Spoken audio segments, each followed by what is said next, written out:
The board meeting at Pinnacle Luxury Resorts was supposed to address fourth quarter projections.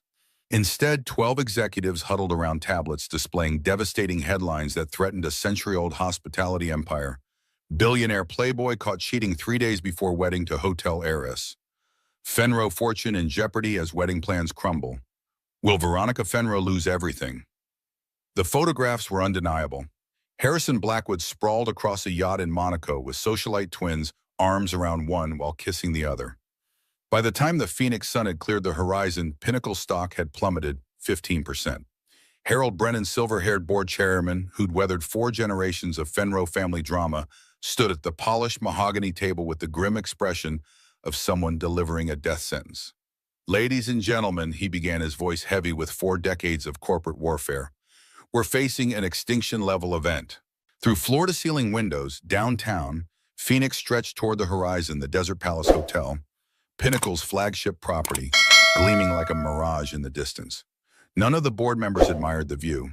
Their focus remained locked on the document displayed on the wall-mounted screen. The Fenro Family Trust, established by Victoria's great-grandfather in 1924, contains a matrimonial clause that seemed quaint when written, but is now our potential destruction. Section 4.82 clearly stated that controlling interest in Pinnacle Luxury Resorts is passed to the eldest Fenro heir upon marriage, but only if said marriage occurred before their 35th birthday. Should this condition remain unfulfilled, controlling interest reverted to the Fenro Foundation Board. The silence in the room was suffocating. Everyone understood what external management meant, a hostile takeover disguised as philanthropy. The Fenro Foundation Board consisted primarily of competitors who'd been circling Pinnacle for years. Margaret Sterling, chief financial officer, cleared her throat. "Harold, what's our timeline?" "Veronica turns 35 on Thursday. Today is Tuesday." 48 hours, Sterling muttered, the implications hitting the room like a tsunami. Pinnacle wasn't just a company. It was a lifestyle empire spanning 37 countries. 5-star hotels, exclusive resorts, private clubs, built on a century of carefully cultivated reputation. Legal counsel David Martinez shuffled through documents with desperate efficiency. "I've reviewed every clause, every amendment, every addendum. There are no exceptions, no extensions, no alternative interpretations. Marriage before the 35th birthday, or the company, is gone." "What about Harrison?" asked marketing director Janet Walsh, though her voice lacked hope. Brennan's laugh was bitter. "Harrison Blackwood released a statement an hour ago, officially ending the engagement. His legal team is already extracting him from financial obligations. The cheating was just the public face of what's been a loveless arrangement for months." The room erupted in controlled panic. Could they find another suitable husband in 48 hours? Challenge the trust in court, restructure the company. "Even if we could find someone," Sterling pointed out, "the legal requirements include proper documentation, waiting periods in most states, blood tests in some jurisdictions. We don't have time." That's when Harold Brennan noticed the quiet figure in the corner of the boardroom. Alex Thornwell had entered 20 minutes earlier to empty wastebaskets and replace water bottles. Tasks he performed with invisible efficiency. At 42, he possessed the kind of understated presence that allowed him to move through spaces like a ghost, noticed only when something needed fixing. He stood 6'2" with broad shoulders and calloused hands that spoke of physical labor rather than gym memberships. His dark hair was conservatively cut, showing threads of silver at the temples. His maintenance uniform was clean and pressed, worn with a dignity that somehow elevated what should have been menial clothing. As board members continued their frantic discussions, Alex methodically continued his work. He'd heard every word, impossible not to, in the acoustically perfect boardroom, but maintained professional invisibility. Brennan's eyes fixed on him with the sudden intensity of a drowning man spotting driftwood. "You there?" he called out, his voice cutting through the chaos. "Maintenance." The room fell silent. Alex straightened from where he'd been replacing the water bottle, turning to face the board with calm attention. "Yes, sir." Alex's voice was steady, neither servile nor defensive. There was something in his tone suggesting this wasn't a man easily rattled, even when summoned by executives in crisis mode. Brennan studied him for a long moment. "What's your name?" "Alex Thornwell, sir, night maintenance supervisor." "Are you married, Mr. Thornwell?" The question caught everyone off guard. Several board members exchanged confused glances. Alex's expression remained neutral, though something flickered in his dark eyes. No, sir, I'm not married. Any significant relationships, engagements, romantic complications that would prevent you from marrying immediately. Now the board members understood Brennan's thinking, and the collective intake of breath was audible. It was so outrageous, so desperate, that it might actually work. Alex's eyebrows rose slightly, the first crack in his professional composure. I'm sorry, sir, but I'm not sure I understand the relevance of my personal life to maintenance duties. Before Brennan could respond, the boardroom doors burst open with the controlled violence of someone accustomed to making dramatic entrances. Veronica Fenrose strode into the room like a force of nature barely contained in a designer suit. At 34, she possessed the kind of commanding presence that made boardrooms feel smaller and subordinates feel smaller still. Her auburn hair was pulled back in a severe style that emphasized her sharp cheekbones and piercing green eyes. Her charcoal Armani suit was impeccably tailored, her heels clicking against the marble floor with the precision of a countdown timer.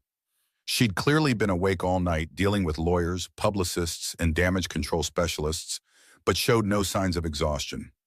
If anything, she radiated the dangerous energy of someone backed into a corner and ready to fight her way out. I assume you've all seen the headlines, she said without preamble, her voice carrying the crisp authority of someone born to command. I assume you've all reviewed the trust documents. I assume you all understand exactly how catastrophic this situation has become. She moved to the head of the table, claiming her position as CEO.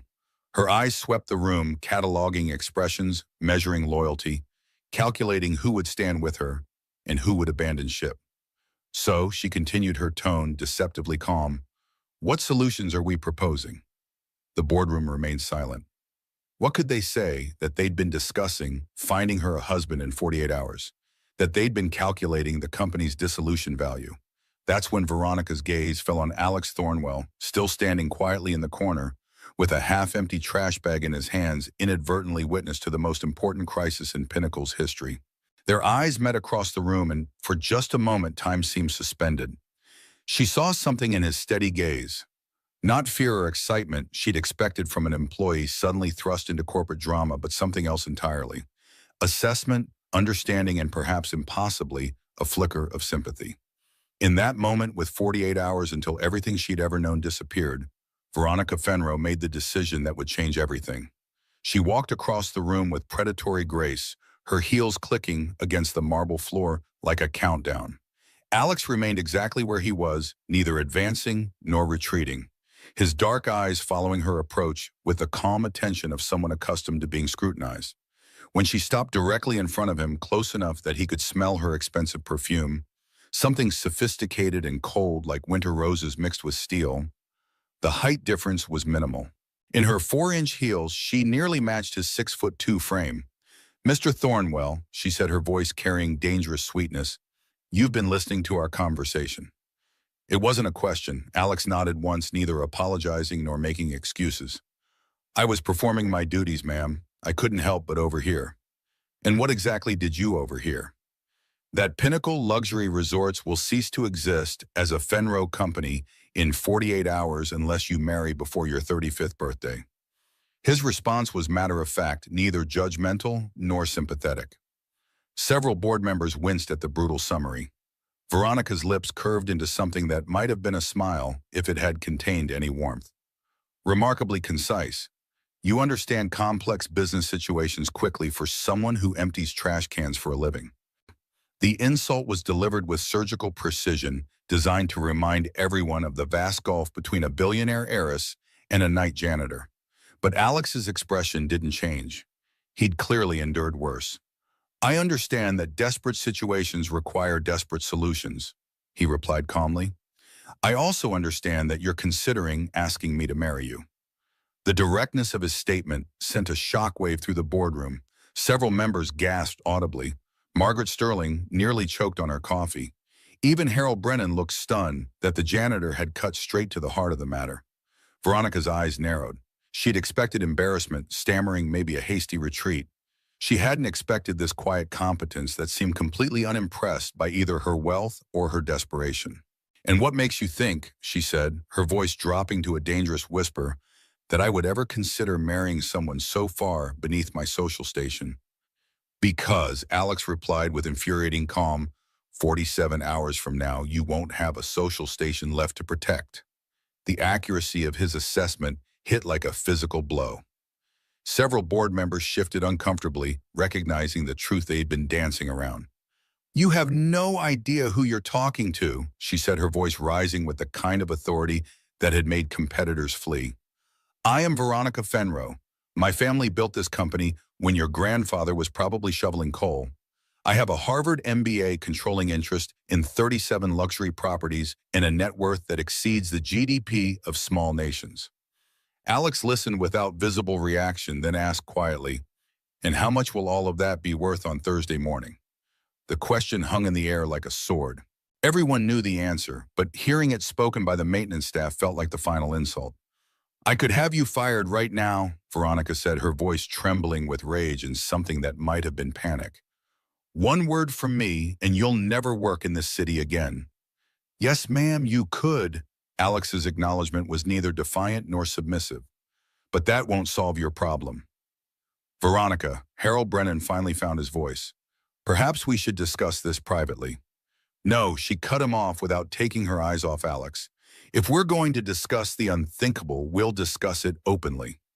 She began to pace her controlled movements, reminding everyone of a caged predator. "You want to know what the unthinkable is, Mr. Thornwell? The unthinkable is that I, Veronica Elizabeth Fenro, might actually have to marry a janitor to save my company." The words were designed to wound, to establish hierarchy, to make it clear that any arrangement would be charity on her part. But Alex's expression remained unchanged.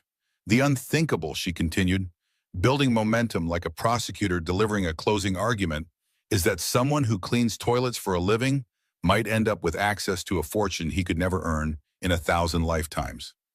She stopped directly in front of him again, close enough that he could see the fury and desperation warring in her green eyes. "The unthinkable is that I might actually be desperate enough to consider it." The boardroom was so quiet that the building's ventilation system sounded like a roar. Everyone waited to see how the maintenance worker would respond to being offered the opportunity of several lifetimes, while simultaneously being insulted in ways that would have sent most men running. Alex studied her face for a long moment, reading something in her expression that others might have missed. When he spoke, his voice was gentle in a way that somehow made his words more devastating than any anger. "Miss Fenro, I've been cleaning offices in this city for 6 years. I've seen a lot of powerful people having a lot of bad days, but I've never seen someone work so hard to convince themselves that they're better than a situation they're trapped in." The observation struck home with surgical precision. Veronica's face flushed, whether with embarrassment or rage, it was impossible to tell.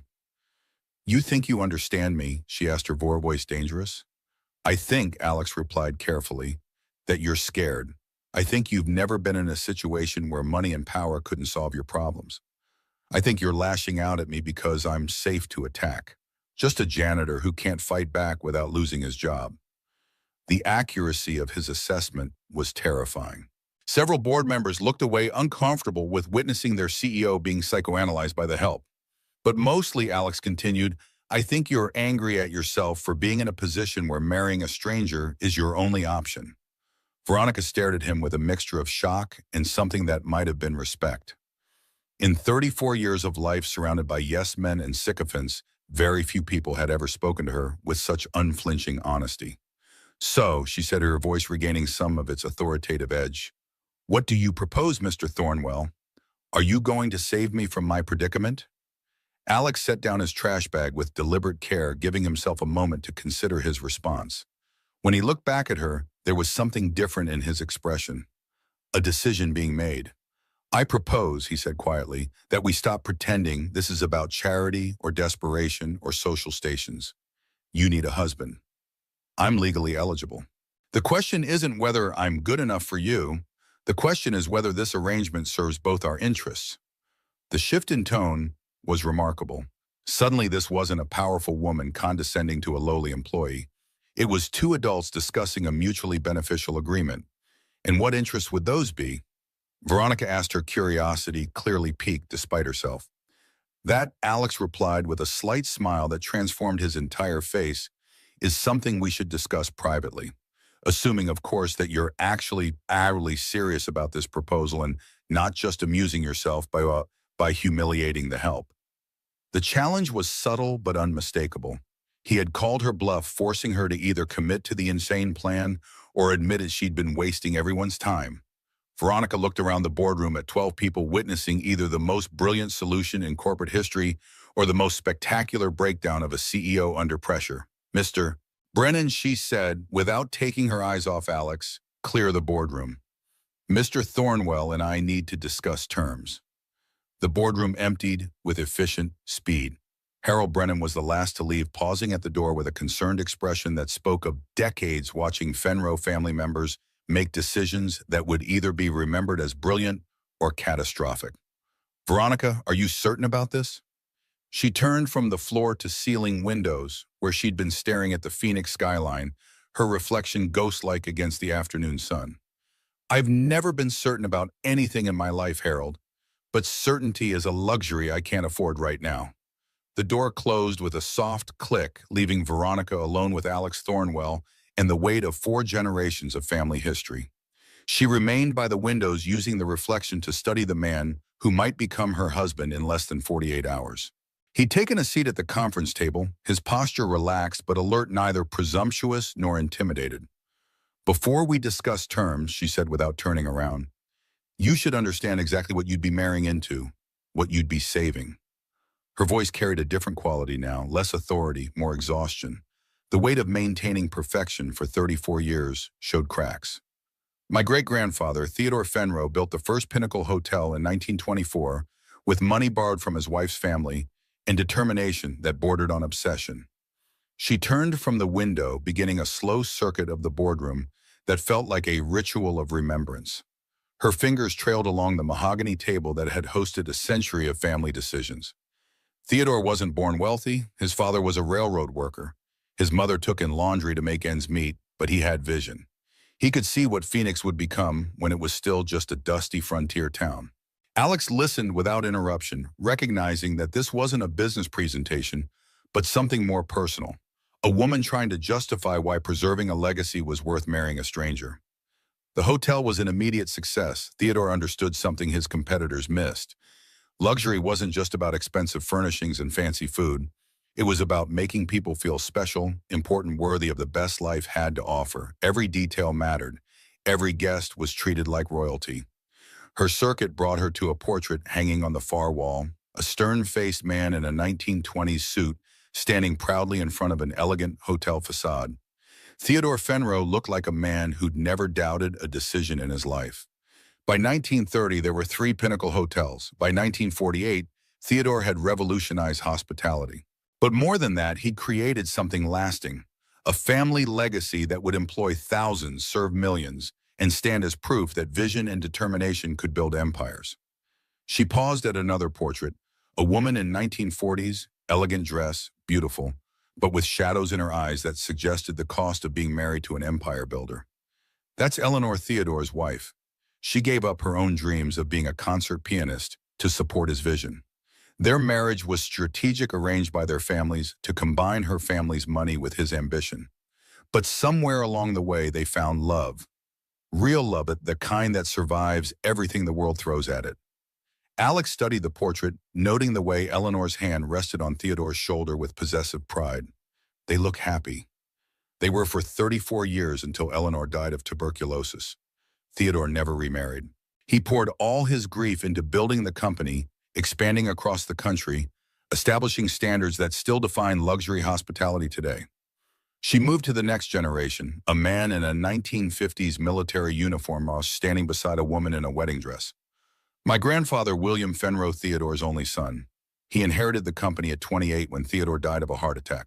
William was different from his father, more cautious, more concerned with preservation than expansion. Her voice softened as she looked at another portrait. Grandmother Patricia was the first Fenro woman to take an active role in the business. She handled interior design staff, training the details that made guests feel at home. Under their joint leadership, Pinnacle became synonymous with family values and personal service. Her expression hardened. But William made one crucial mistake. He added the matrimonial clause to the family trust. He'd seen too many family businesses torn apart by heirs who married poorly, who brought in spouses that diluted the family vision or created conflicts. Alex frowned. So the clause was meant to ensure stable marriages. It was meant to ensure that controlling interest only passed to heirs who demonstrated commitment to family stability. Marriage was proof of maturity, responsibility, readiness to continue the legacy. Her laugh was bitter. William couldn't have foreseen how marriage itself would change, how the social expectations of the 1950s would become obstacles in the 2020s. She moved to more recent portraits, her parents looking glamorous in 1980s style. My father, Richard Fenro, inherited the company at 30 after marrying my mother, Catherine Sterling, in what the society pages called the wedding of the decade. Two hospitality dynasties joining forces, creating something even more powerful.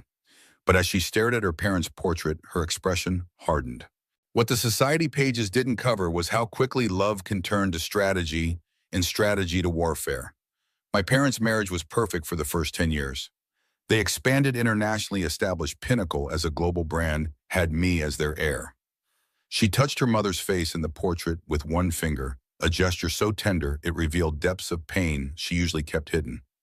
Then my mother discovered that my father had been having affairs, not just one, but many for years, with employees, with competitors' wives, with anyone who made him feel powerful and desired. Alex saw her shoulders tense, the corporate armor sliding back into place as she approached painful territory. The divorce was vicious, not because of the money. Prenups protected most of the family assets, but because my mother fought for controlling interest in the company. She argued that she'd contributed equally to Pinnacle's success, that the matrimonial clause shouldn't apply if the marriage ended due to the husband's infidelity. Who won? My father, technically. The trust language was ironclad. Controlling interest remained with the Fenro bloodline regardless of divorce. But my mother won the war.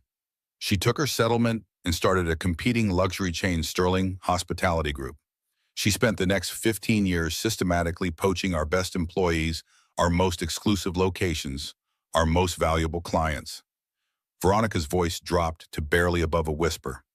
She destroyed my father professionally and personally. He started drinking, making increasingly desperate business decisions until he finally died of liver failure when I was 25. I inherited a company that was bleeding money, reputation, and market share. But you saved it, Alex said with certainty. She turned to look at him, surprised. How do you know that? Because we're standing in a boardroom on the 47th floor of a building that bears your family's name, discussing a company worth billions, rather than the remnants of a failed empire. You didn't just inherit Pinnacle, you rebuilt it. The observation was accurate and somehow comforting. It took 9 years, she admitted. 9 years of 18-hour days of learning every aspect of the business, of proving to employees and competitors and board members that I wasn't just Richard Fenro's daughter trading on Daddy's legacy. She returned to her position by the windows, using the reflection to avoid direct eye contact, while revealing the most personal part of her story. I swore I would never make my parents' mistakes, never let emotion cloud business judgment, never trust anyone enough to be betrayed. I dated strategically, entered relationships that enhanced the company's profile, ended them when they stopped being mutually beneficial. Including Harrison. Especially Harrison, her reflection smiled without humor. Our engagement was perfect on paper. Two hospitality empires merging, creating economies of scale and market dominance that would have revolutionized luxury travel. Harrison brought shipping connections and international properties. I brought land holdings and brand recognition. But no love. Love is a luxury that CEOs can't afford. Love makes you vulnerable. Love makes you stupid. Love makes you trust people who will inevitably disappoint you. The words came out like a recitation, something she'd told herself so often it had become doctrine. Alex was quiet for a long moment, processing everything she'd revealed. When he spoke, his voice was gentle but direct. Why are you telling me this? Why does a janitor you met an hour ago need to understand 4 generations of family history? She turned to face him fully, her green eyes bright with unshed tears she was too proud to let fall. Because in 46 hours, everything my family built could disappear. Because I'm about to ask you to enter into a marriage that's purely strategic, knowing that strategic marriages destroyed both my parents. She moved closer, her voice growing more intense. Because I need you to understand that saving Pinnacle isn't just about preserving wealth. It's about honoring the sacrifices of everyone who came before us. And because, she added so quietly he almost missed it, I need you to know that I've never trusted anyone enough to tell them this story. If we're going to do this impossible thing, you deserve to know exactly who you're saving. Alex sat in the leather executive chair that probably cost more than he made in 6 months watching Veronica Fenro wrestle with generations of family pressure and personal pain. Her story had revealed depths he hadn't expected. Not just wealth and privilege, but genuine love for something larger than herself. Now, he said quietly, let me tell you who you'd be marrying. Veronica returned to the conference table, taking a seat across from him with the cautious attention of someone preparing for either revelation or disappointment. She'd gambled everything on his response to her desperate proposal, but she realized she knew nothing about the man who might become her husband. Alex steepled his fingers, considering how to compress a lifetime of choices into an explanation that would help her understand what she was getting into. 12 years ago, I was Captain Alexander Thornwell, United States Army Corps of Engineers, stationed at Fort Campbell, Kentucky. I had a mechanical engineering degree from Virginia Tech, specialized training in infrastructure development, and a promising career designing power grids and water systems for forward operating bases. The transformation of his voice was subtle but unmistakable. The careful neutrality of a service worker giving way to the confident cadence of someone accustomed to briefing senior officers and making decisions that affected hundreds of lives. Veronica's eyes widened slightly. Whatever she'd expected from her night janitor's backstory, military leadership hadn't been on the list. I wasn't career Army initially. I'd planned to serve 4 years, get my education benefits, then transition to civilian engineering. But I discovered I was good at military logistics, really good. I could see how systems interconnected, how fixing one problem could prevent 3 others, how efficient resource allocation could mean the difference between mission success and disaster. He stood and moved to the windows, looking out as afternoon faded toward evening. By my 8th year, I was on track for major, possibly lieutenant colonel. I'd served 3 deployments in Afghanistan, 2 in Iraq, building infrastructure that kept our people alive and operational. I loved the work, loved the responsibility, loved being part of something bigger than myself. What changed? Veronica asked, though she suspected she already knew. Men didn't go from military careers to maintenance work without significant personal drama. I got married. Sarah Mitchell, a nurse I met during a rotation at Walter Reed. She was beautiful, intelligent, dedicated to helping people. We had the kind of whirlwind romance that military families specialize in, intense, passionate, built on the knowledge that time together is always limited by deployment schedules. His reflection in the window showed a slight smile, a ghost of happier memories. We got married after 6 months of dating. Sarah was willing to be a military wife to handle the separations and uncertainty. For 2 years, it worked perfectly. We were planning to start a family, maybe buy a house near the base, build the kind of stable life military couples dream about. The smile faded as he reached the difficult part of his story. Then Sarah got pregnant. Emma was born in March 2018, the most beautiful baby you've ever seen. Sarah was an amazing mother, patient, nurturing, everything you'd want for your daughter. I took leave when Emma was born, spent 3 weeks just marveling at this perfect little person we'd created. Veronica heard the past tense and felt her stomach clench. This was heading toward tragedy, the kind of loss that explained how a military officer became a night janitor. When Emma was 4 months old, I got deployment orders. 7 months in Afghanistan, working on a major infrastructure project. Standard rotation, nothing unusual. Sarah supported the deployment. She knew it was important for my career, and she'd handled previous deployments just fine. Alex turned from the window, meeting Veronica's eyes directly. I left when Emma was 5 months old. Sarah brought her to the base for the farewell ceremony. I remember thinking how lucky I was. Amazing wife, beautiful daughter, meaningful work that served my country. Life was perfect. His voice grew hoarse. 3 weeks into my deployment, I got the call that every military spouse dreads: car accident. Sarah had been driving to her sister's house with Emma hit by a drunk driver running a red light. Sarah died at the scene. Emma was critical traumatic brain injury, multiple surgeries required uncertain prognosis. The raw pain in his voice made Veronica's chest tighten. She'd shared her family's business struggles, but this was genuine human tragedy. I was on a transport home within 12 hours, but those 12 hours felt like 12 years. When I got to the hospital, Emma was in a coma connected to machines keeping her alive. The doctors weren't sure she'd survive, and if she did, they couldn't predict what kind of recovery she might have. Alex returned to his seat, his hands clasped tightly on the polished table surface. For 6 weeks, I lived in that hospital. I learned about traumatic brain injuries, rehabilitation protocols, the kind of round-the-clock care Emma would need if she recovered. The Army granted extended compassionate leave, but I knew my military career was effectively over. Did she recover? Veronica asked softly. She did. Emma is now 11 years old in 6th grade and brilliant despite the challenges she faces. The brain injury affected her motor coordination and speech development, but not her intelligence. She needs special education, support, physical therapy, occupational therapy. She needs a parent who can be present, consistent, available. The picture was becoming clear. You chose her over your career. It wasn't really a choice. The military couldn't provide the stability Emma needed. Deployments were out of the question. Even stateside assignments meant long hours, frequent transfers, the kind of uncertainty that would be devastating for a daughter recovering from trauma. Alex's voice carried no self-pity, just matter-of-fact acceptance of circumstances beyond his control. I resigned my commission, used my savings to move to Phoenix, where Emma could receive excellent care at the Barrow Neurological Institute. I needed work that provided health insurance, but allowed flexible scheduling for therapy appointments, school conferences, the constant medical management Emma's condition requires. So you became a janitor. I became whatever was necessary to be Emma's father first and everything else second. Janitorial work pays reasonably well, especially night shifts that allow me to be available during Emma's school hours. The job provides excellent health insurance through the building management company, and most importantly, it allows me to be home when she needs me. Veronica studied his face, seeing something she hadn't expected. Not shame or regret about his career change, but quiet pride in choices made for love rather than ambition.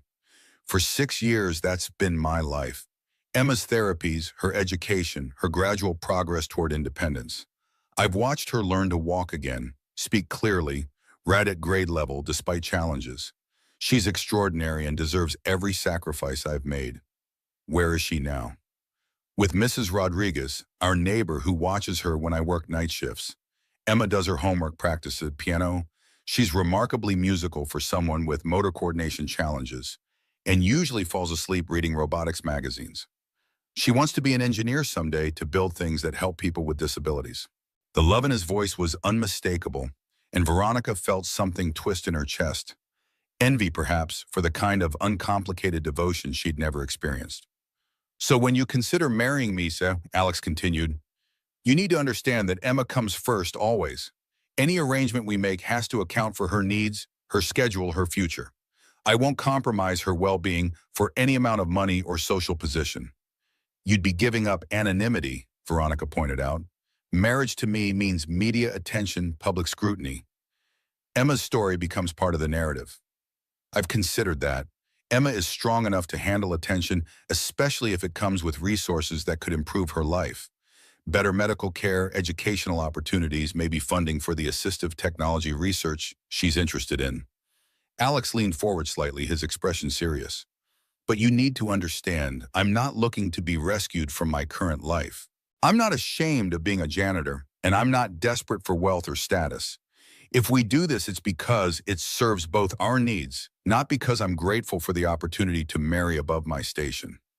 The directness of his statement was both impressive and slightly unsettling. Veronica had expected gratitude, maybe even awe at the opportunity she was offering. Instead, she was getting a negotiation between equals. What would you want from this arrangement? Security for Emma, medical insurance that covers all her therapies without co-pays or coverage limits. An educational trust fund that ensures she can attend any college, pursue any career her abilities allow. Legal protection through marriage that gives me standing to advocate for her interests if anything happens to me. He paused, considering his next words carefully. And respect. If we're going to be married even for business purposes, I want to be treated as a partner, not a charity case or a convenient solution to your problems. Veronica felt a flutter of something that might have been respect. In a single conversation, Alex Thornwell had proven more emotionally mature and psychologically stable than most of the men she dated in the past decade. There's something else you should know about why I'm willing to consider this arrangement, Alex said quietly. What's that? I've been watching you for 6 months, Miss Fenro. Seeing her expression, he added quickly, not stalking, but observing. I work in this building. I see how you treat people, how you handle pressure, how you make decisions. He met her eyes directly. You're not the cold, heartless executive the media portrays. You stay late to help junior employees with projects. You remember the names of security guards and maintenance staff. You tip the food service workers better than any other executive in this building. Veronica felt heat rise in her cheeks, uncomfortable with being seen so clearly. Most importantly, Alex continued, you keep your word. When you promise something, you deliver. That matters to someone like me, someone whose daughter's future depends on being able to trust the adults in her life. The compliment was unexpected and somehow more meaningful than any flowery praise she'd ever received. So when I consider marrying you, Alex concluded, I'm not just considering a business arrangement. I'm considering partnership with someone I've observed to be trustworthy, intelligent, and fundamentally decent, despite the circumstances that brought us to this conversation. Veronica stared at him for a long moment, realizing that her desperate gamble might have accidentally connected her with exactly the kind of person she'd spent 34 years avoiding, someone who saw her clearly and chose to stay anyway. But there was one more revelation to come. Alex stood and moved to the whiteboard, scanning blueprints of Pinnacle properties hanging on the boardroom wall, detailed infrastructure schematics that most people would find incomprehensible. I know these plans, he said quietly, pointing to a complex schematic for the Desert Palace Hotel, not just as someone who's worked in building maintenance, but specifically, I helped design the power grid updates for this property 3 years ago. Veronica frowned, not understanding. I'm sure many contractors worked on that project. Not as a contractor, Alex turned to face her, his expression serious. As a consulting engineer for Morrison Technical Solutions under the name Alexander Mitchell. I was still using my late wife's surname then, before I legally changed back to Thornwell. The name Morrison Technical Solutions jolted Veronica's memory.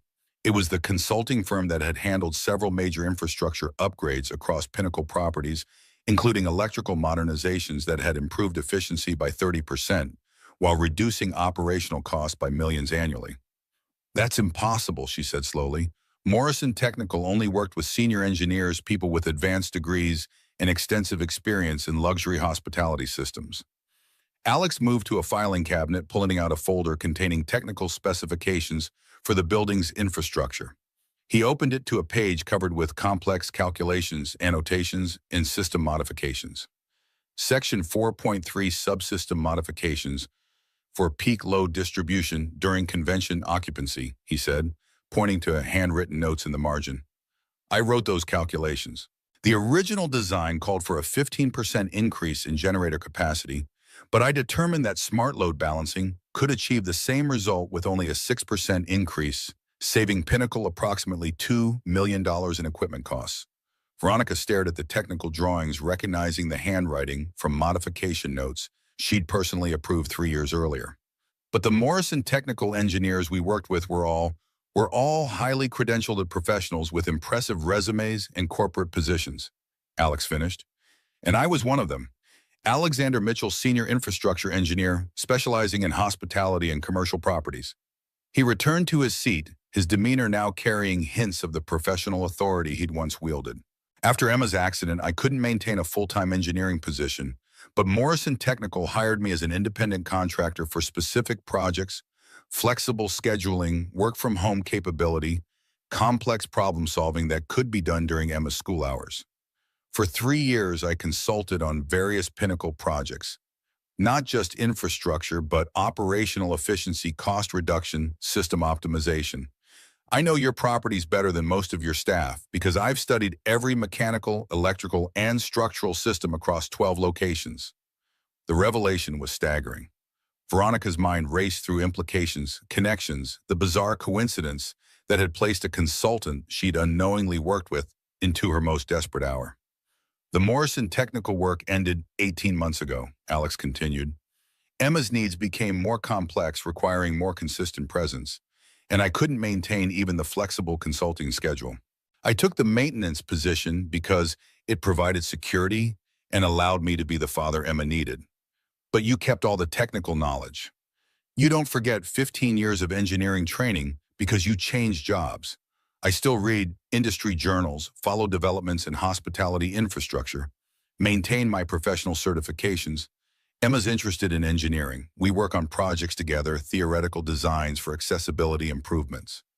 Veronica felt a strange combination of shock and vindication. Her instincts about Alex had been correct.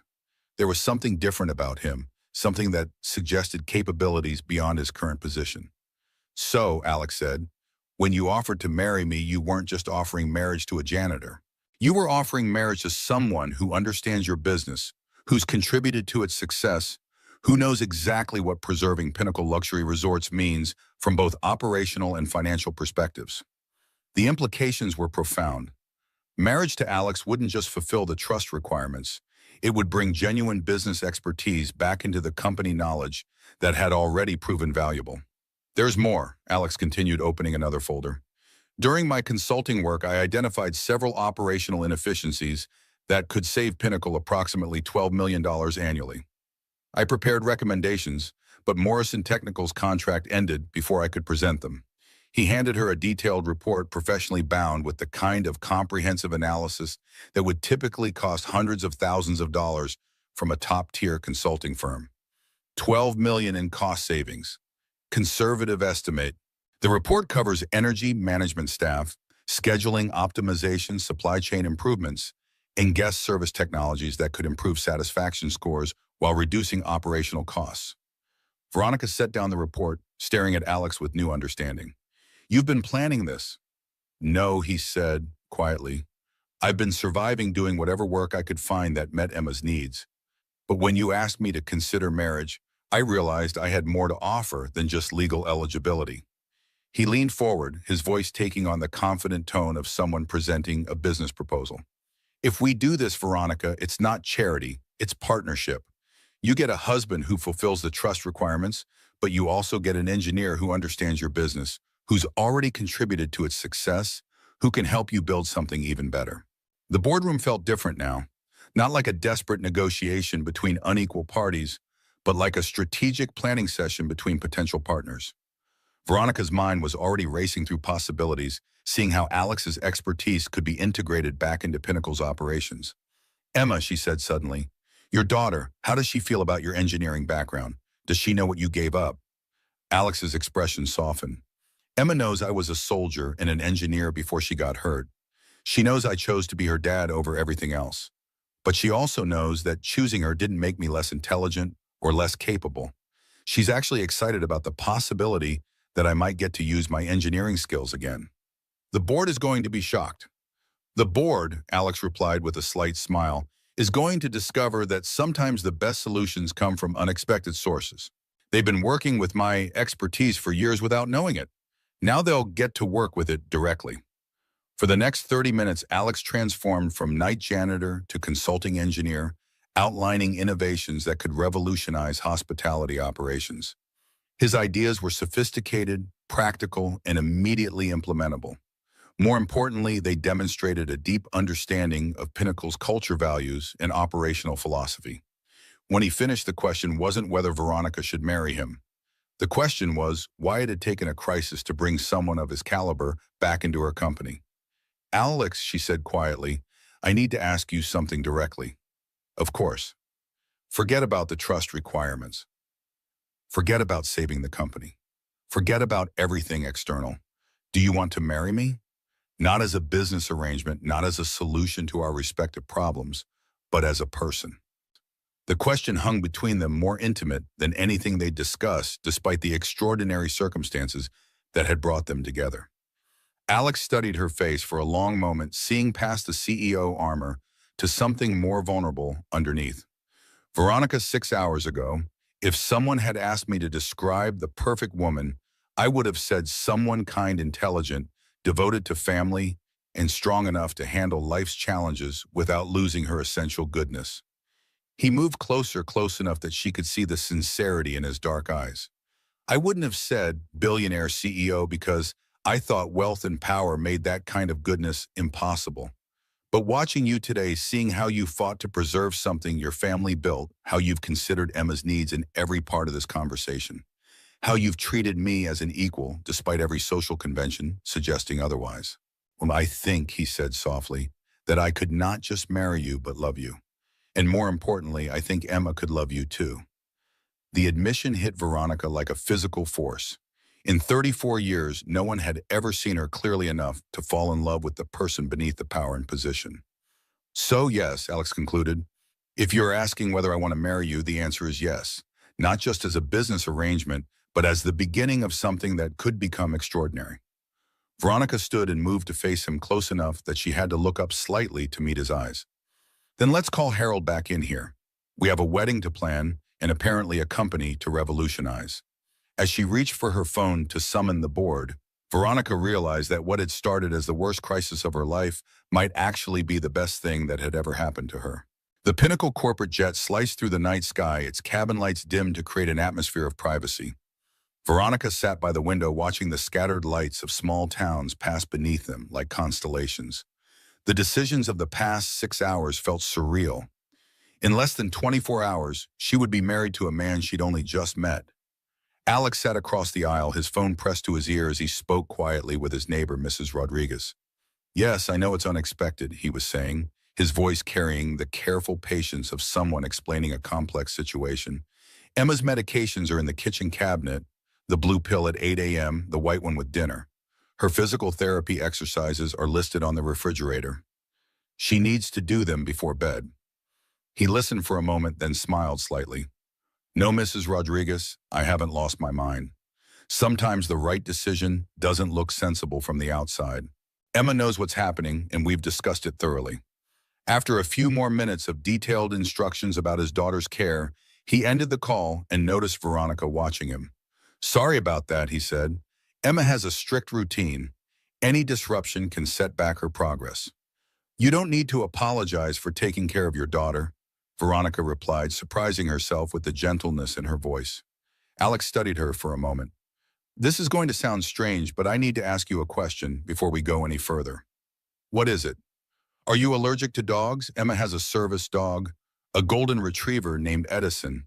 He helps with her balance issues and retrieves things when her coordination is affected. Veronica smiled. No allergies. I actually grew up with dogs at our country estate. My father's hunting retrievers. Alex nodded, visibly relieved. That's one potential complication avoided. You'd be surprised how many relationships are derailed by pet incompatibility. The casual reference to relationships hung in the air between them. What they were planning wasn't supposed to be a relationship. It was a business arrangement. Yet something had shifted in the boardroom when he'd answered her question about wanting to marry her as a person. The pilot's voice came over the intercom announcing their descent into Las Vegas. Veronica gathered her thoughts, mentally reviewing the logistics Harold Brennan had arranged. Private chapel, confidential license application, legal witnesses, and the documents required to satisfy the trust requirements. We'll need to meet Emma first thing in the morning, Alex said as they prepared for landing. I won't proceed without her approval. Of course, Veronica agreed. She should be part of this decision. The fact that Alex prioritized his daughter's feelings over the billion-dollar opportunity sitting across from him only increased Veronica's growing respect for him. You should know, he added carefully, Emma can be direct. She doesn't have the filter that most kids develop. The brain injury affected the part of her brain that regulates social interaction. She says exactly what she's thinking, which can be startling if you're not prepared. Veronica appreciated the warning. I prefer directness. Corporate life is filled with people who never say what they actually mean. The jet touched down with barely a bump, a smooth landing that matched the apparent seamlessness of their rapidly evolving plan. But as they deplaned into the warm Nevada night, Veronica sensed that the real turbulence lay ahead. Alex's apartment was located in a modest but well-maintained complex near the Barrow Neurological Institute in Central Phoenix. The buildings were arranged around a central courtyard with a small playground and garden areas. It wasn't luxury living by any definition, but it was clean, safe, and clearly designed with families in mind. Mrs. Rodriguez, a silver-haired woman in her 60s with kind eyes and a no-nonsense expression, opened the door before they could knock. She looked Alex up and down, then shifted her appraising gaze to Veronica, taking in the designer suit and the unmistakable air of wealth. "So this is her," Mrs. Rodriguez said without preamble. "The CEO who wants to marry you. Veronica Fenro." Veronica extended her hand, recognizing the protective instinct of someone who cared about this family. "It's a pleasure to meet you." Mrs. Rodriguez's handshake was firm. "Emma's waiting in her room. She's been up half the night working on one of her projects. Says she needed to finish it before meeting you." She lowered her voice slightly. "Alex, are you sure about this?" "It's very sudden." "I'm sure, Mrs. Rodriguez," he replied with quiet confidence. "Sometimes the right opportunity doesn't arrive on a convenient schedule." The older woman nodded, apparently satisfied with his certainty, if not the situation itself. "I'll be next door if you need me." Emma took her evening medications on time, and Edison has been walked. As she left, a golden retriever appeared in the hallway, his vest identifying him as a service animal. He approached Alex with a gentle wag, then turned curious eyes toward Veronica. "This is Edison," Alex said, scratching behind the dog's ears.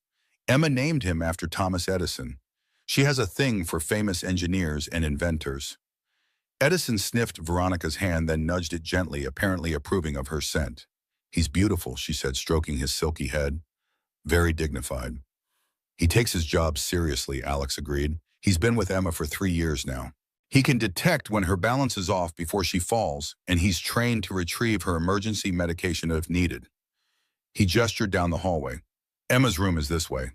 The apartment was modest but thoughtfully arranged. Bookshelves filled with engineering texts and science books, walls decorated with framed technical drawings and what looked like Emma's own designs. Veronica noticed small modifications throughout the space. Handrails at key points, color-coded pathways on the floor, furniture arranged to create clear walking paths. Alex knocked lightly on a door, decorated with a hand-painted sign reading, "Engineering Department, authorized personnel only." "Emma, we're home. There's someone I'd like you to meet." "Come in," called a young voice. "I'm almost finished calibrating." Emma's bedroom had been transformed into something between a child's sanctuary and a junior engineer's workshop. One wall was covered with bookshelves holding an impressive collection of science books, robotics, magazines, and engineering manuals. A desk in the corner supported what looked like a small-scale model of a ramp system with pulleys and counterweights. The bed was neatly made, decorated with a quilt patterned with famous scientific equations. Emma herself sat in a wheelchair at her desk, though Veronica noticed a walker positioned nearby. She was small for 11, with dark hair like her father's, pulled back in a practical ponytail. When she turned to face them, Veronica saw Alex's intelligent eyes looking back at her from a young face that held both childlike openness and uncommon seriousness. "You must be Veronica Fenro," Emma said, her speech slightly deliberate but clear. "The CEO of Pinnacle Resorts who needs to get married in a hurry." Veronica smiled, appreciating the directness. "That's right, and you must be Emma, the engineer I've heard so much about." Emma wheeled herself forward, studying Veronica with undisguised curiosity. "Dad says you run hotels all over the world." 37 properties in 23 countries, Veronica confirmed. "Do any of them have proper wheelchair accessibility?" "Most hotels claim they do, but they don't understand the actual mechanics of mobility challenges." The question was unexpected, but astute. "We meet ADA requirements," Veronica answered honestly, "but I suspect there's room for improvement based on the expertise of someone with first-hand experience." Emma nodded approvingly at the candid response. "Dad explained about your great-grandfather's trust and the marriage requirement. It's an inefficient system for determining corporate control. Ability should matter more than marital status." "I agree," Veronica said, surprising herself with her candor. "But sometimes we have to work within flawed systems while trying to improve them." Emma considered this, then gestured toward her project.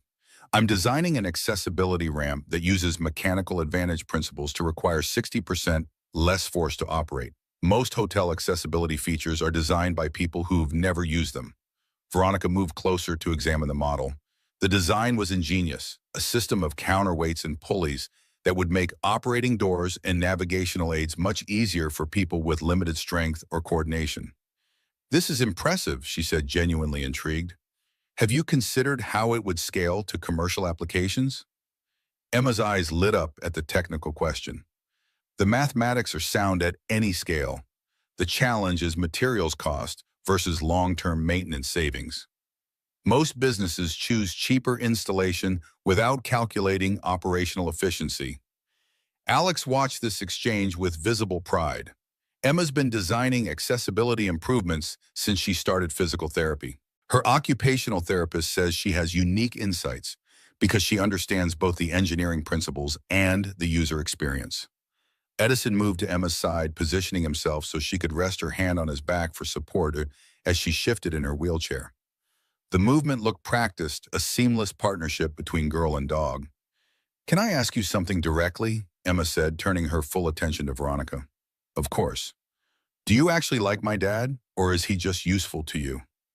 The bluntness of the question might have been shocking from another child, but coming from Emma, it felt like the natural product of a mind that valued clarity above social niceties. "Emma," Alex began, "that's not—" "No, it's a fair question," Veronica interrupted, appreciating the girl's protective instinct. She considered how to answer with the honesty Emma deserved. "6 hours ago, I didn't know your father existed. But in that time, I've learned that he's intelligent, principled, and puts your welfare above everything else. Those are qualities I respect enormously." She paused, wanting to be absolutely truthful. "I don't know if that's liking in the way you mean, but it's a solid foundation for something that could grow into more." Emma studied her face with unnerving intensity, clearly searching for signs of insincerity. "Dad taught me that real engineering isn't about making something look good. It's about making it work right. Same with people. Are you real or just for show?" Alex winced slightly. "Emma, that's enough. Veronica isn't on trial here." But Veronica found herself smiling at the question.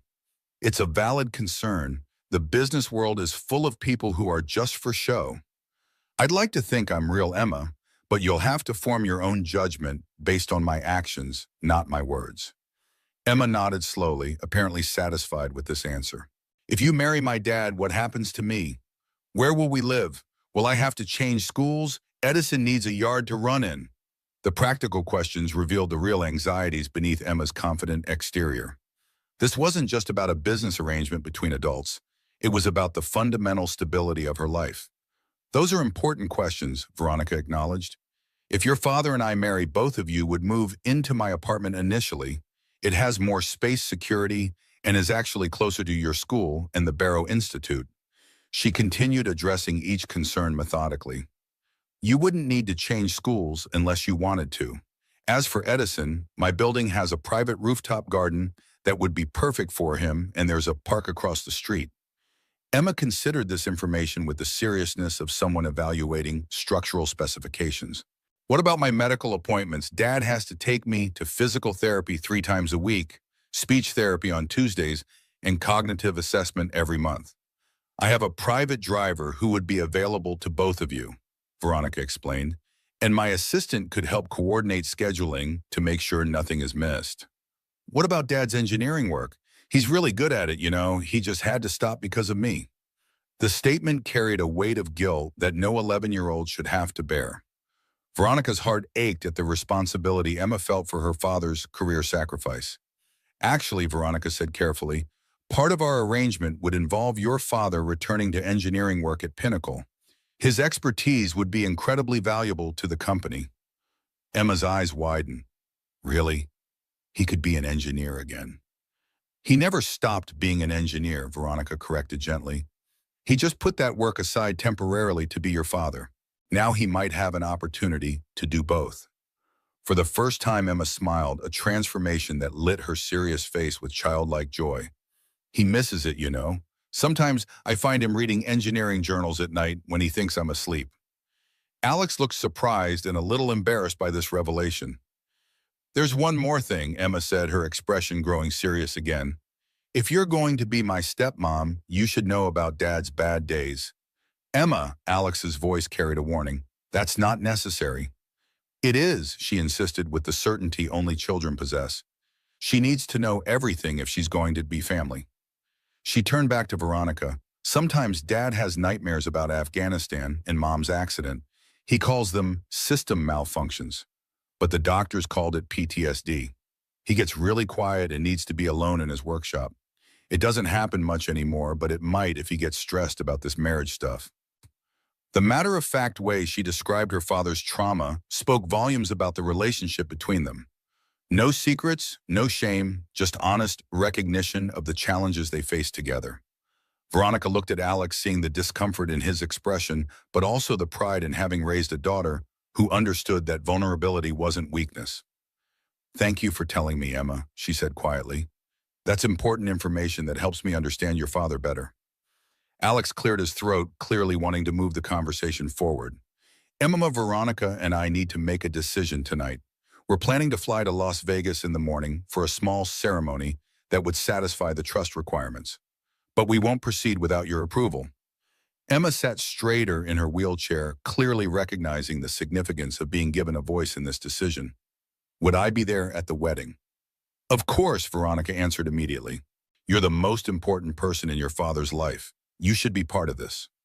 Emma was quiet for a long moment, her young face showing the concentration of someone working through a complex equation. "I think you should marry him," she finally declared.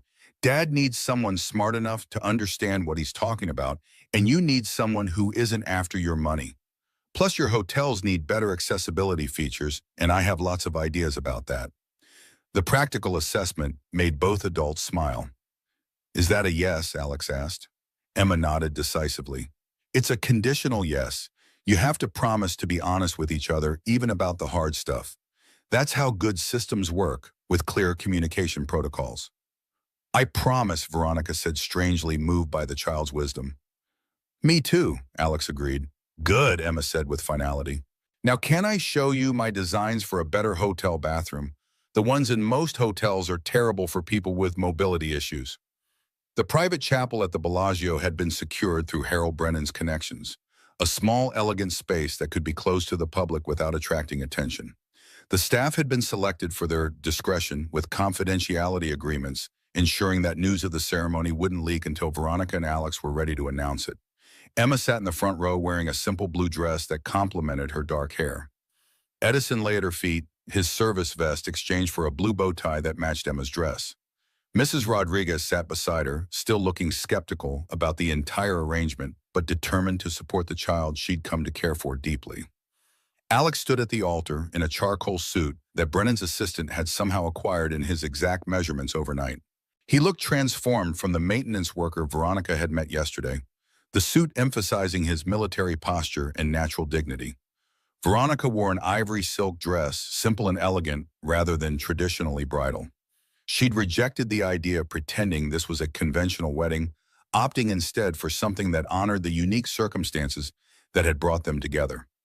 The ceremony was scheduled for 10 a.m., but at 8:30, as Veronica was preparing in a private suite, her phone began buzzing with urgent messages. The first was from Harold Brennan, his normally composed voice tight with stress. "Veronica, we have a problem. The story's leaked. Every major business publication is running headlines about your emergency marriage to a janitor. The stock is already down 8% in pre-market trading." She moved to the window, pressing the phone tightly to her ear. "How did they find out we were completely discreet?" "Someone from the board or legal team must have talked. The details are too accurate to be speculation. They know about the trust requirements, the deadline, everything." The second call came from Jonathan Mills, her father's estate attorney, a man she hadn't spoken to in 3 years, but who still wielded considerable influence over family matters. "Veronica," his smooth, dangerous voice practically oozed through the phone, "I represent certain family interests that are deeply concerned about your impulsive decision-making. There are parties prepared to challenge this marriage as fraudulent, designed solely to circumvent the trust requirements rather than reflect genuine matrimonial intent." The legal threat was both vague and terrifying. If anyone could prove the marriage was purely strategic, it might not satisfy the trust conditions, leaving Pinnacle vulnerable regardless of the ceremony. Furthermore, Mills continued, "There are questions about Mr. Thornwell's background that might interest the media. His military discharge wasn't entirely voluntary. There were concerns about his psychological fitness following his wife's death and his daughter's injury. Veronica felt ice form in her stomach. What are you implying? I'm implying that a man who left a promising military career due to mental health concerns might not be the stable partner your shareholders expect. The narrative writes itself: desperate CEO marries unstable janitor to preserve family fortune. The attack was brilliant in its cruelty, taking Alex's greatest strength, his devotion to Emma, and reframing it as psychological weakness. Worse, it threatened to subject Emma to public scrutiny about her father's mental state during her recovery. When Veronica returned to the main chapel area, Alex was already there reading the morning's headlines on his phone. His expression was grim, but unsurprised, as if he'd been expecting this kind of attack. "How bad is it?" Veronica asked, though she already knew from his posture. "Bad enough. They're portraying you as either desperate or delusional. Me as an opportunist taking advantage of your crisis." He set down the phone carefully, but the worst part is what this means for Emma. They're going to dig into her medical history, our family circumstances, everything private we've tried to protect. Emma appeared in the doorway, already dressed for the wedding, but her expression showed she'd overheard enough to understand the situation. "Are you calling it off?" she asked directly, her voice small but steady. The question hung in the air between them. Veronica realized this was the moment of choice: safety versus authenticity, protecting reputation versus protecting the relationship they'd begun building. Alex moved to his daughter, kneeling to her eye level despite his formal suit. "Emma, this might get very difficult. Media attention, people saying things about our family that aren't true or aren't fair. Are you strong enough to handle that?" Emma's smile was fierce. "Dad, I've handled brain surgery, learning to walk again, and kids at school who thought I was stupid because I talked funny. I think I can handle some journalists." She looked at Veronica with the same direct gaze that had evaluated her the night before. "The question isn't whether I'm strong enough. The question is whether you're brave enough to choose us over what other people think." The challenge was clear, delivered with 11-year-old honesty that cut through every adult complication. Veronica looked at Alex, seeing in his eyes the same question Emma had asked. Was she willing to fight for something real, or would she retreat to the safety of conventional expectations? "We're getting married," Veronica said firmly, her voice carrying the authority that had built a business empire. "And then we're going home to show everyone exactly what they underestimated." The ceremony proceeded with simplified elegance. The legal requirements were met with precise efficiency: signatures, witnesses, the necessary documentation to satisfy the trust conditions. But when it came time for vows, Veronica set aside the generic text the officiant had prepared. "Alex," she began, her voice steady despite the emotion tightening her throat. "24 hours ago, we were strangers. Today, we're making promises that most people spend years preparing for. Our circumstances are unusual, but my commitment is genuine." She took a breath, aware that these words would likely be scrutinized by lawyers looking for evidence of fraudulent intent. "I promise to respect your intelligence, honor your dedication to Emma, and appreciate the integrity that guides your choices. I promise to build something with you that serves both our interests while creating space for something more meaningful to develop." Her voice grew stronger with each word. "Most importantly, I promise to remember that beneath titles and circumstances, we're two people choosing to face challenges together rather than alone. Whatever comes next, we'll meet it as partners." Alex's eyes reflected surprise and something deeper: recognition that she'd moved beyond strategy into genuine commitment. When his turn came, his response was equally authentic. "Veronica, I've spent years rebuilding systems that were damaged by forces beyond my control. I know that the strongest repairs come not from replacing what was lost, but from creating something new that honors the original design while incorporating lessons learned through hardship." He took her hands in his engineer's fingers steady and warm. "I promise to bring that same approach to our marriage, respecting your independence, supporting your vision, and working beside you to build something stronger than either of us could create alone." He glanced at Emma, including her in his promises. "I pledge to balance my responsibilities as your husband with my commitment to my daughter, believing that the best family systems don't require choosing between obligations but finding ways to honor all connections." As rings were exchanged, simple bands chosen for practicality rather than show, Veronica caught Emma wiping away tears while pretending to adjust her glasses. The girl who had faced brain surgery with determination was moved by seeing her father step toward a new future. When the officiant pronounced them husband and wife, the small gathering applauded softly. There was no dramatic kiss, just a gentle embrace that acknowledged the unusual nature of their union while honoring the genuine connection developing between them. As they signed the final documentation, Jonathan Mills appeared at the chapel entrance, legal briefcase in hand, and two associates flanking him like legal bodyguards. Mrs. Fenrow Thornwell, he said, his voice carrying the practiced neutrality of someone delivering an unpleasant message. I have papers here challenging the validity of this marriage on behalf of interested parties. The Fenrow Foundation Board believes this union fails to satisfy the genuine intent requirements of the trust. Veronica straightened to her full height, still holding Alex's hand. The marriage is legal, the documentation is complete, and the trust conditions have been met. Your challenge is noted and will be handled by our legal team. Mills smiled thinly. The court of public opinion may rule before legal proceedings conclude. I wonder how your shareholders will respond to the spectacle of their CEO marrying a janitor with documented psychological issues. Before either adult could respond, Emma wheeled herself forward, Edison at her side. My dad was a captain in the Army Corps of Engineers, she said, her voice clear despite a slight tremor. He designed systems that save soldiers' lives. The only reason he's a janitor is because I got hurt and he chose me over his career. She stared at Mills with the unfiltered intensity only children can manage. If you try to make him sound crazy for putting his daughter first, you're the one with psychological issues. Mills looked taken aback, clearly unprepared to face a child's straightforward defense. His momentary discomfort gave Veronica the opening she needed. Mr. Mills, you've delivered your message. Now I suggest you leave before I have security escort you out. Any further communication should go through proper legal channels. As Mills and his associates retreated, Veronica knelt beside Emma's wheelchair. That was incredibly brave. Thank you for defending your father. Emma shrugged, though pride showed clearly in her eyes. Engineers have to stand up for their work.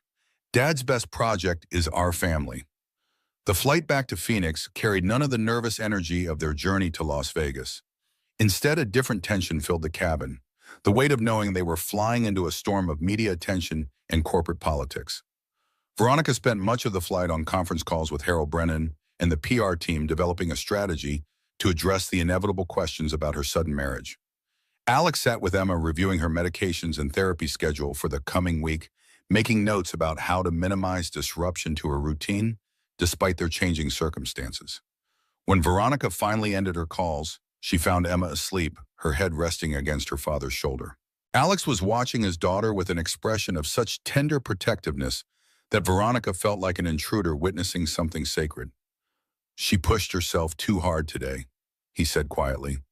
Emotional stress affects her physically. She'll need extra rest when we get home. The word home hung between them, a concept now in transition.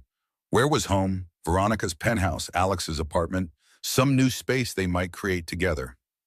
About that, Veronica said, keeping her voice low to avoid waking Emma.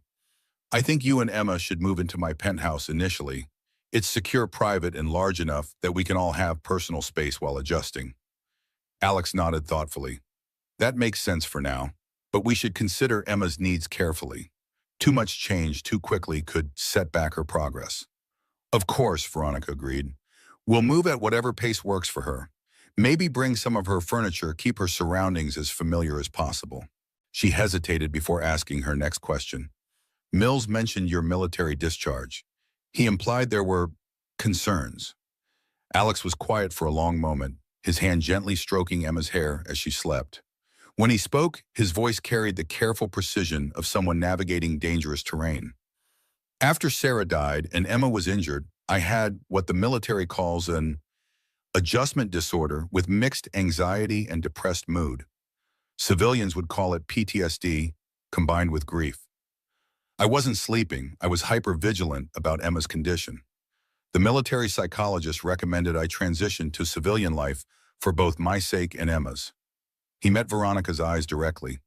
It wasn't a dishonorable discharge. It was medical retirement with full benefits. But yes, there were psychological evaluations, mandatory counseling sessions, medication for a while. It's all in my records, which means the media can find it if they dig deep enough. The honest vulnerability of his admission touched Veronica deeply. Thank you for telling me. Emma was right. You needed to know. Partnerships don't work without full disclosure of potential weaknesses.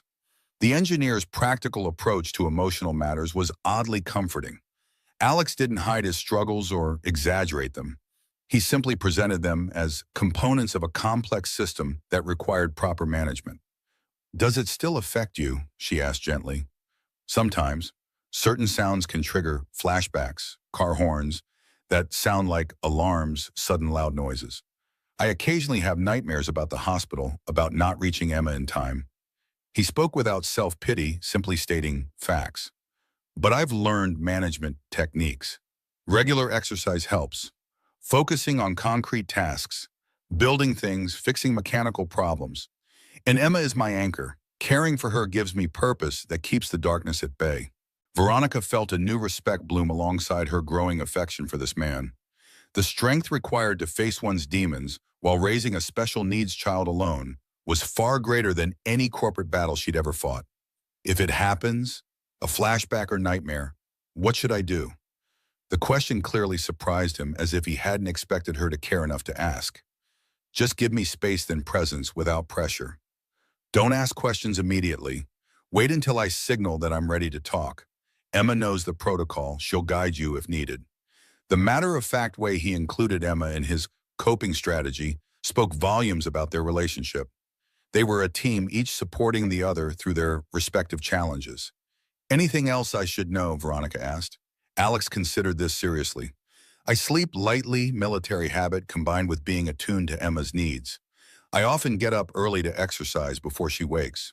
And I need time alone occasionally to process things, preferably with something mechanical to work on. I have a workshop space in the building's service level, Veronica offered. It's used for maintenance staff, but I can arrange for you to have private access. The gratitude in his eyes was immediate. That would be extremely helpful. Thank you. As the jet began its descent into Phoenix, Emma stirred awake, blinking drowsily. Are we home yet? Almost, Alex replied. We'll be landing soon. Good, Emma mumbled, still half asleep. Edison needs his dinner, and I want to show Veronica my designs for hotel bathrooms. Her easy inclusion of Veronica in their evening routine touched something deep in Veronica's heart, a place that had been empty for longer than she cared to admit. I'm looking forward to seeing them, she said, meaning it completely. The Pinnacle corporate headquarters buzzed with barely contained curiosity as Veronica strode through the main lobby the following Monday morning. Alex walked beside her now, dressed in a tailored suit that emphasized his military bearing rather than concealing it. The transformation from maintenance supervisor to executive spouse was striking, not because the suit made him more impressive, but because it simply revealed the man who had always been there beneath the uniform. Whispers followed them to the executive elevator, employees poorly disguising their shock at seeing the night janitor now walking alongside their CEO as her husband. Security guards who had previously nodded respectfully to Alex now seemed uncertain how to address him. Was he still staff A visitor, something else entirely? Alex handled the attention with the same quiet dignity he'd shown in the boardroom days earlier. He nodded to familiar faces, exchanged brief greetings with maintenance staff he'd supervised, and generally acted as if his dramatic change in status was the most natural development in the world. The executive floor presented different challenges. Here, curious glances were replaced by carefully blank expressions, masking calculated assessments. Division heads and department directors studied Alex with the predatory focus of wolves evaluating a newcomer to the pack. Harold Brennan met them outside the boardroom, his expression a mixture of concern and relief. Veronica, Alex, good morning. The board is assembled and waiting. Any last-minute developments I should know about? Veronica asked quietly as they paused outside the boardroom doors. Stocks down 12% from Thursday. The business press is having a field day with speculation about your whirlwind romance. Several major shareholders have called expressing concerns about company stability. Brennan lowered his voice further. The Fenro Foundation filed initial papers questioning the validity of the marriage. Nothing that will hold up legally, but enough to create uncertainty in the market. Alex listened to this assessment without visible reaction, but Veronica noticed his shoulders tense slightly, the only outward sign that the pressure was affecting him. "And the board," she asked. "Divided. Some see this as brilliant crisis management. Others are questioning your judgment. All are curious about your new husband's actual role in the company." Veronica nodded mentally, preparing for battle. "Then let's not keep them waiting." The boardroom fell silent as they entered, 12 executives frozen in the act of pretending they hadn't been discussing the very people now walking through the door. Veronica took her usual seat at the head of the table. Alex sat in a chair positioned slightly to the side present, but not presuming to take a voting member's place. "Good morning." Veronica began, her voice carrying the practiced authority that had served her through countless crises. "I recognize that recent events have raised questions about Pinnacle's leadership and stability. Let me address those directly before we move to regular business." She gestured to Alex. "As most of you know, I married Alexander Thornwell on Saturday, satisfying the requirements of the Fenro Family Trust and securing controlling interest in Pinnacle Luxury Resorts. What the press doesn't yet know, and what I'm sharing with you now, is that Alex is not merely a maintenance supervisor, but a former Army Corps of Engineers captain with a mechanical engineering degree who has previously consulted for Pinnacle through Morrison Technical Solutions." Murmurs of surprise rippled through the room as executives processed this revelation. Under the name Alexander Mitchell, he designed infrastructure improvements for 12 Pinnacle properties over the past 3 years, generating millions in operational savings. His expertise in systems optimization and efficiency improvements represents a significant asset to this company. Margaret Sterling, the CFO, who had been present for the initial boardroom encounter, looked thoughtful rather than shocked. "Morrison Technical, that explains why some of those system designs look familiar. I remember reviewing those projects. They consistently came in under budget with better than projected results." Veronica nodded. "Exactly. And now we have an opportunity to bring that expertise in-house. Alex has prepared a comprehensive proposal for operational efficiencies that could save Pinnacle approximately $12 million annually. I've distributed copies to each of you for review." As board members opened the folders placed before them containing Alex's detailed analysis, David Lawrence, head of international development and a recent addition to the board, gave a dismissive snort. "With all due respect, Veronica, this feels like justification after the fact. Are we really supposed to believe it's just coincidence that your emergency husband happens to be a secret engineering genius who can save the company millions?" The challenge was blunt, carrying the aggression of someone testing boundaries. Before Veronica could respond, Alex spoke, his voice calm, but carrying the natural authority of his military background. "It's not coincidence, Mr. Lawrence. It's pattern recognition. When Veronica needed someone she could trust during a crisis, she instinctively recognized qualities in me that resonated with her values. Reliability, practical problem solving, commitment to long-term stability. Those same qualities inform my engineering approach and my personal choices." He opened his copy of the report, turning to a specific page. "If you'll examine Section 3, you'll see that most of these efficiency recommendations don't require expensive technology, upgrades, or consultant fees. They're practical mechanical adjustments to existing systems. The corporate equivalent of recognizing that sometimes the right solution is simpler than the complex ones everyone's been pursuing." Lawrence wasn't ready to concede. "And we're supposed to take operational advice from someone who was emptying our trash cans last week." Alex met his gaze without flinching. "I've built systems that kept people alive in war zones when failure meant death. Trust me, I understand consequences better than someone who's only risked money." The blunt assessment silenced Lawrence momentarily, but Janet Walsh from marketing seized the opening. "The optics of this situation are challenging regardless of Mr. Thornwell's qualifications. The press is portraying this as either a desperate move by a CEO in crisis or a calculated evasion of trust requirements. Neither narrative instills confidence in our leadership." Veronica had anticipated this concern. "The press narratives are based on incomplete information. Once Alex's background and expertise are made public, the story transforms from desperate CEO marries janitor to visionary leader recognizes overlooked talent. It's not about changing facts. It's about completing the picture." For the next hour, the board meeting continued with a tense but productive discussion of how to manage both the legal challenges from the Fenro Foundation and the public relations aspects of Veronica's sudden marriage. Throughout, Alex contributed thoughtful insights without overstepping, offering technical explanations when asked, but generally deferring to Veronica on matters of corporate strategy. The dynamic was working, Veronica thought, with cautious optimism. They were establishing themselves as a complementary team, her business acumen paired with his practical expertise. Then Gregory Winters, the board's senior technical advisor, began questioning Alex about specific details of his efficiency proposals. The questions started professionally enough but grew increasingly aggressive and technical, clearly designed to expose any gaps in Alex's knowledge. These load calculations for the Desert Palace HVAC systems, they seem optimistic. What assumptions are you making about peak capacity during summer convention season? Alex responded with precise technical details, clearly comfortable with the subject matter. But as Winters continued his interrogation, his questions became more rapid-fire, his tone more dismissive, creating an atmosphere reminiscent of hostile cross-examination. And your projections for emergency generator requirements during monsoon season power fluctuations, they're significantly lower than industry standards. Are you suggesting our current engineers have been over-provisioning for years? That you somehow know better than dedicated professionals who've been managing these systems while you've been mopping floors? The deliberate insult landed like a slap. Veronica saw Alex's hand tighten around his pen, the only outward sign of tension as his breathing pattern changed subtly. The industry standards include significant redundancies. Alex explained, his voice now measured in a way that suggested careful control.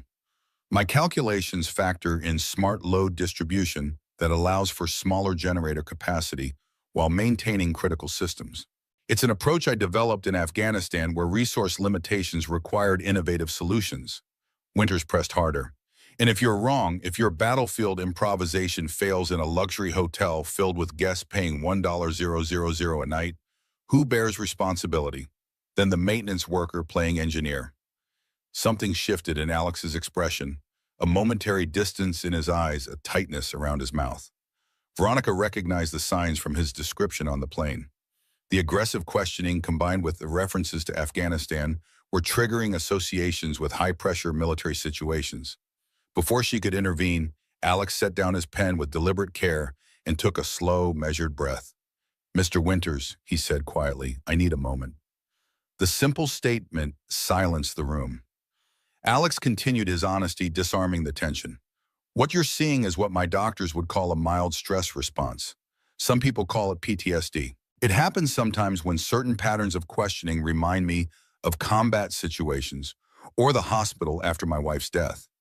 His candor was stunning, not admitting weakness but acknowledging reality with the same precision he'd applied to technical questions. "Yes, I've got some wiring that needs maintenance from time to time. War and loss will do that. But my training taught me that acknowledging a structural weakness is the first step to reinforcing it." He took another measured breath, visibly regaining his equilibrium.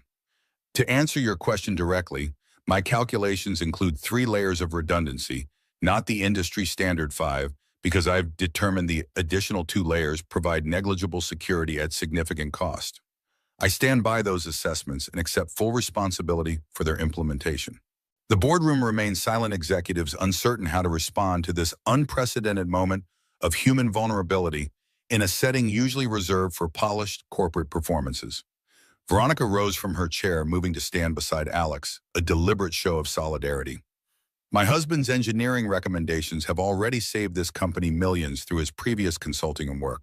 His approach combines technical expertise with practical experience that most consultants lack. And his honesty about his own challenges demonstrates precisely the kind of integrity that defines Pinnacle's leadership." She turned to face Winters directly. "Your technical questions are valid, Gregory. Your attempt to provoke an emotional response through personal attacks is not. In this room, we evaluate ideas based on merit, not delivery method." The rest of the meeting proceeded with a markedly different tone, still professional, but with the artificial corporate veneer stripped away. By the time they adjourned, the board had approved a pilot implementation of Alex's efficiency recommendations at the Desert Palace with full evaluation to follow before company-wide adoption. As executives filed out, several nodded respectfully to Alex's acknowledgement, if not yet acceptance. Harold Brennan lingered waiting until the room had cleared before approaching. That was unexpected, he said, looking at Alex with new consideration. Most men would have either lost their temper or retreated from that kind of attack. Your response was remarkable. Alex shook his head slightly. Not remarkable, just honest. In the military, we learned that acknowledging limitations was safer than hiding them. Hidden weaknesses get people killed. Recognized ones can be compensated for. Brennan nodded thoughtfully. If you don't mind my saying so, that approach might benefit our corporate culture as well. There's too much energy wasted maintaining facades of perfection. As they left the boardroom, Veronica felt a surge of pride in the man beside her. In a single meeting, he'd established himself not as an appendage to her position, but as a valuable contributor with his own unique perspective. More impressively, he'd transformed a potential weakness into a moment of authentic leadership. You were magnificent in there, she said quietly as they walked toward her office. Alex looked surprised by the compliment. I had a stress response in the middle of a board meeting. That's hardly magnificent. You showed them something they rarely see, genuine human honesty in a setting designed to reward performative confidence. Trust me, that made more of an impression than any technical expertise could have. He considered this. In engineering, we have a saying, sometimes the most important part of a structure is where it's designed to bend rather than break. Maybe the same is true for people. As they reached her office, Veronica made a decision.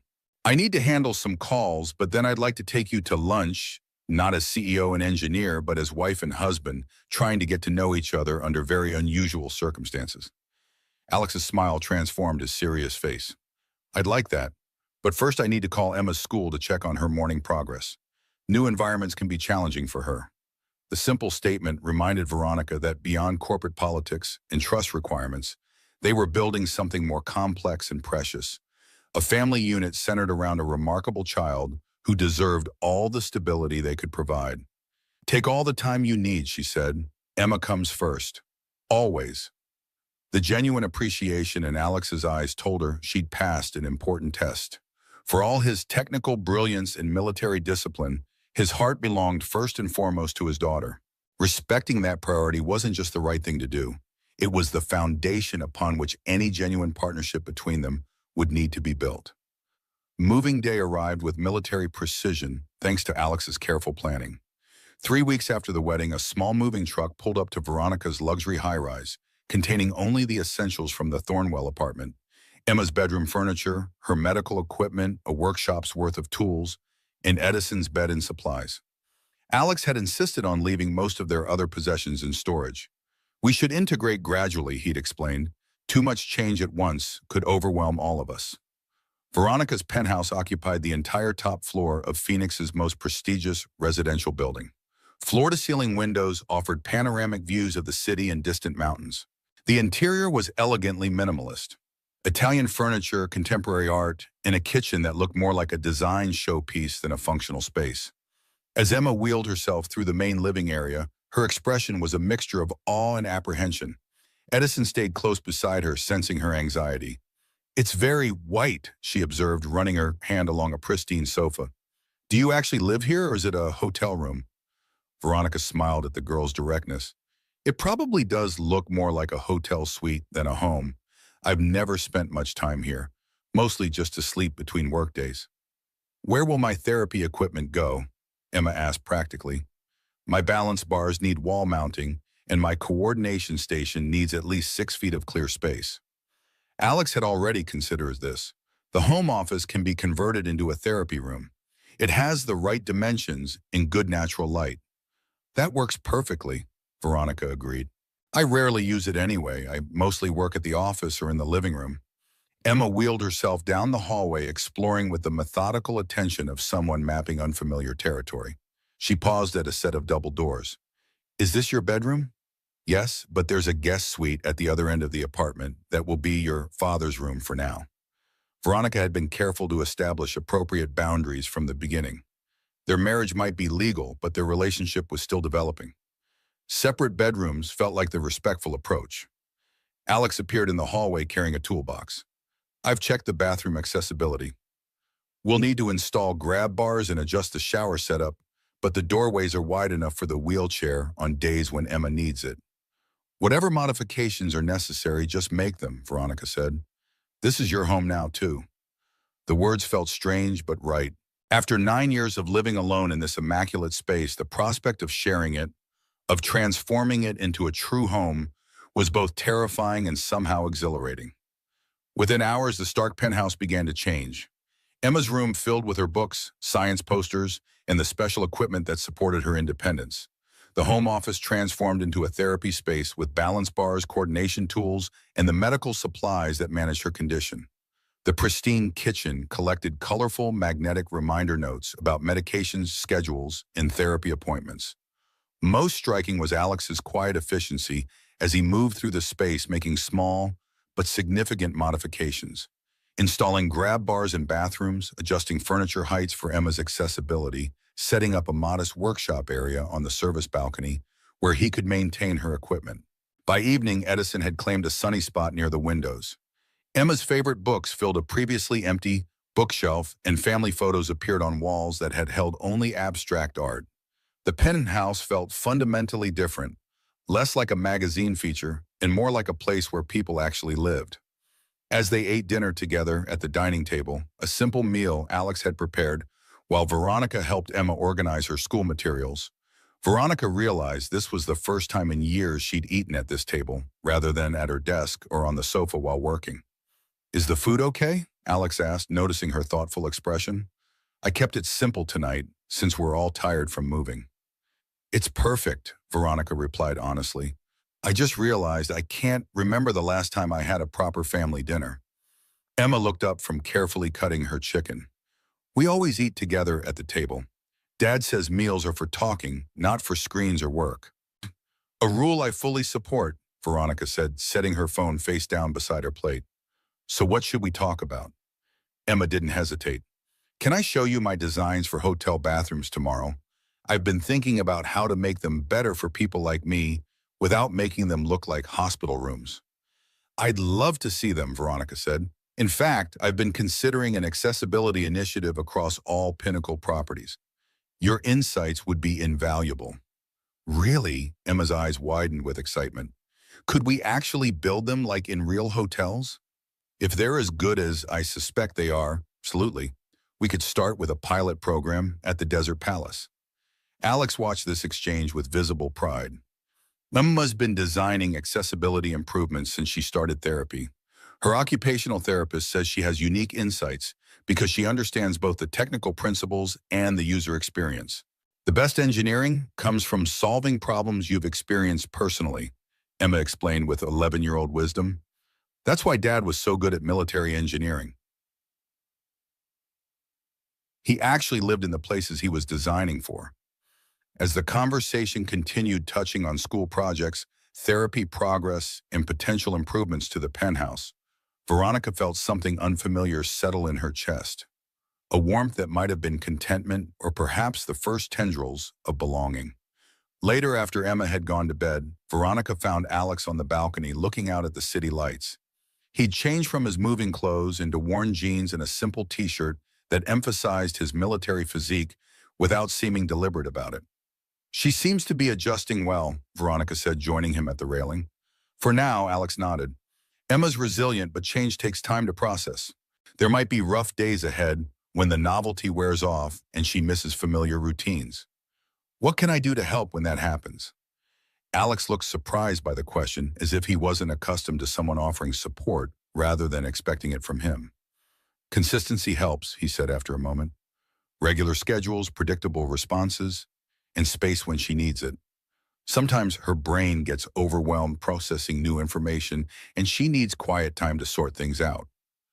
"Like father, like daughter," Veronica observed with a slight smile. He acknowledged this with a nod. "We're similar that way. Military life teaches you to adapt quickly to new environments, but even soldiers need downtime to recalibrate." They stood in companionable silence for a few moments, watching the distant headlights trace patterns along the streets below. "Thank you," Veronica said finally, "for bringing life into this space. I never realized how empty it was until today." "It's a beautiful apartment. It was a beautiful shell, she corrected. Now it might actually become a home. Alex turned to face her, his expression serious in the dim light. Veronica, I want to make something clear. I know our arrangement began as a business necessity, but I meant what I said in those wedding vows. I'm committed to building something real here, not just for Emma's security or your company, but for all three of us.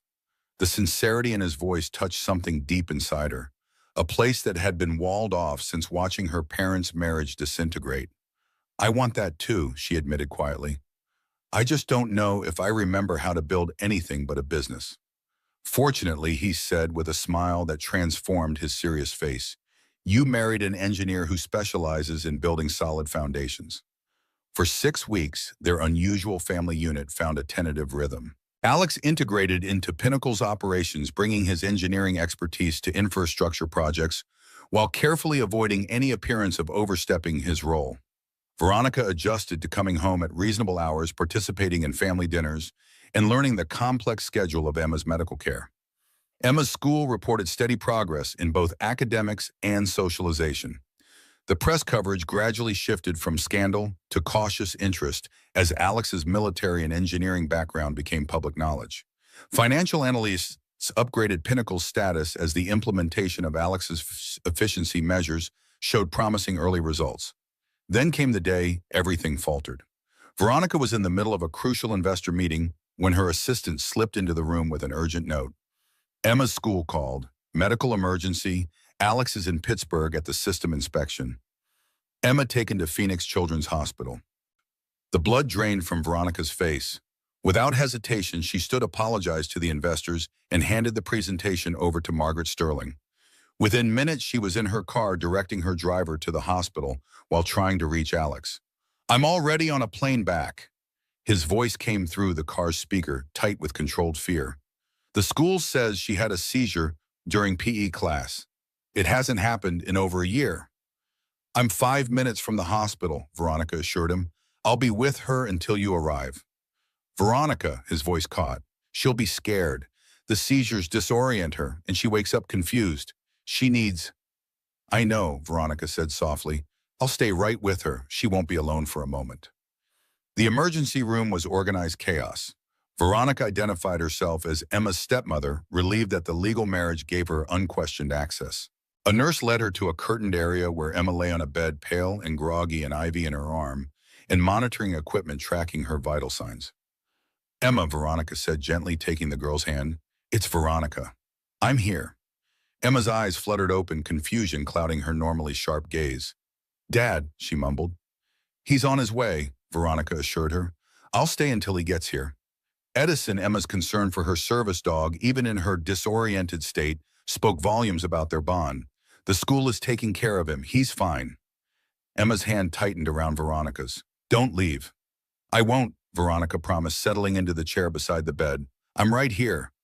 For the next 3 hours, Veronica remained at Emma's side while doctors ran tests, reviewed her medical history, and monitored her recovery. She answered questions about Emma's medications therapy regimen and recent activities with the detailed knowledge she'd acquired from listening to Alex and studying Emma's medical binders.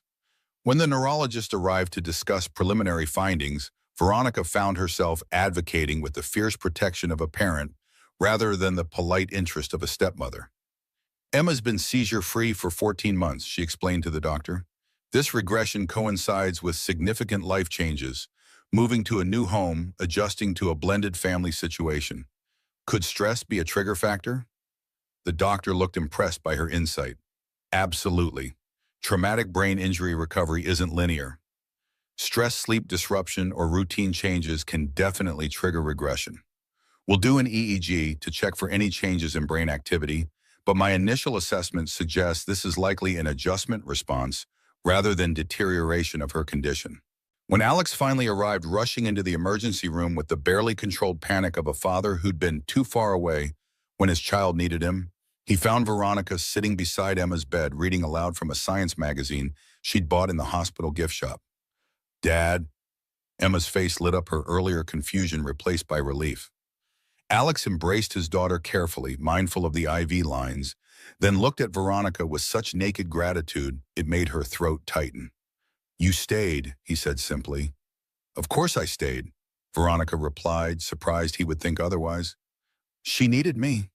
Later, after Emma had been admitted for overnight observation and fallen asleep, Alex and Veronica sat in the uncomfortable hospital chairs beside her bed, speaking in the hushed tones of parents watching over a sleeping child. The neurologist thinks it's stress-related, Veronica explained. Too many changes too quickly. Alex nodded, guilt shadowing his features. I should have anticipated this. Moving new school routines, the media attention. It's a lot for anyone to process, let alone someone with Emma's challenges. This isn't your fault, Veronica said firmly. We all wanted this arrangement to work seamlessly, but life doesn't follow business plans. I was thinking, Alex said hesitantly, maybe we should move back to the apartment for a while. Return to familiar surroundings until Emma stabilizes. Veronica felt an unexpected pang at the suggestion. The thought of them leaving the penthouse, of returning to her solitary existence after experiencing family life, was surprisingly painful. Or, she offered carefully, we could modify our approach. Keep the family together but simplify Emma's schedule. I could work from home more often, create more consistency in her daily routine. Alex studied her face. You do that, adjust your CEO schedule around Emma's needs. She's more important than any meeting, Veronica said, the truth of it surprising even herself. Companies can wait, children can't. The simple statement hung between them, representing a fundamental shift in Veronica's priorities that would have seemed impossible 6 weeks earlier. There's something else, Alex said quietly. The Fenro Foundation filed new legal papers today. They're claiming our marriage doesn't satisfy the trust because we maintain separate bedrooms and finances. They're arguing it's a marriage in name only, designed to circumvent the trust requirements. Veronica had been expecting something like this. Harold called me about it just before Emma's emergency. Their legal position is weak, but they're hoping to create enough uncertainty to affect stock prices and force a settlement. What do? We fight, Veronica said simply. And we continue building this family in whatever way works for us, regardless of external expectations. Alex reached across Emma's hospital bed to take Veronica's hand. The gesture was spontaneous but felt entirely natural. Two parents united in protecting their child. When I was in the Army, he said quietly, we had a saying, the most important factor in mission success isn't equipment or strategy, but knowing the people beside you will never leave you behind. Today you proved that to Emma and to me. The simple statement of trust meant more to Veronica than any corporate accolade she'd ever received. I'm beginning to understand what my great-grandparents discovered, she said, thinking of the portrait of Theodore and Eleanor Fenro. That real partnerships aren't built on legal documents or social expectations, but on showing up when it matters most. The courtroom was smaller than Veronica had expected, an intimate setting for a battle that would determine both Pinnacle's future and their family's stability. On one side sat the Fenro Foundation representatives led by Jonathan Mills, with his shark-like smile and immaculate suit. On the other, Veronica and Alex sat shoulder to shoulder, their legal team arranged beside them. Emma had insisted on attending, sitting in her wheelchair at the end of their row. At 11, she was still quite young for court proceedings, though they hoped to shield her from direct questioning entirely. Edison lay quietly at her feet, his service vest identifying him as a medical necessity rather than a pet. 3 months had passed since Emma's hospitalization. 3 months of legal maneuvering, medical recovery, and family adjustments. Emma's seizure had proved to be an isolated incident rather than a pattern of regression. With a modified schedule and increased stability at home, she'd returned to her therapy progression, even reaching new milestones in her physical coordination. The Fenro Foundation's case had evolved from questioning the marriage's legal validity to challenging its genuine intent, as specified in the trust language. They presented financial records showing separate accounts, testimony from building staff about Alex's use of the guest bedroom, and carefully edited media coverage suggesting a marriage of convenience. When it was their turn to respond, Veronica and Alex's legal team took an unexpected approach. Rather than disputing the technical evidence, they reframed the narrative entirely. Your Honor, their lead attorney began, the Fenro Family Trust was established to ensure that controlling interest in Pinnacle luxury resorts remained with heirs who demonstrated commitment to family stability and sound judgment. We intend to show that Mr. and Mrs.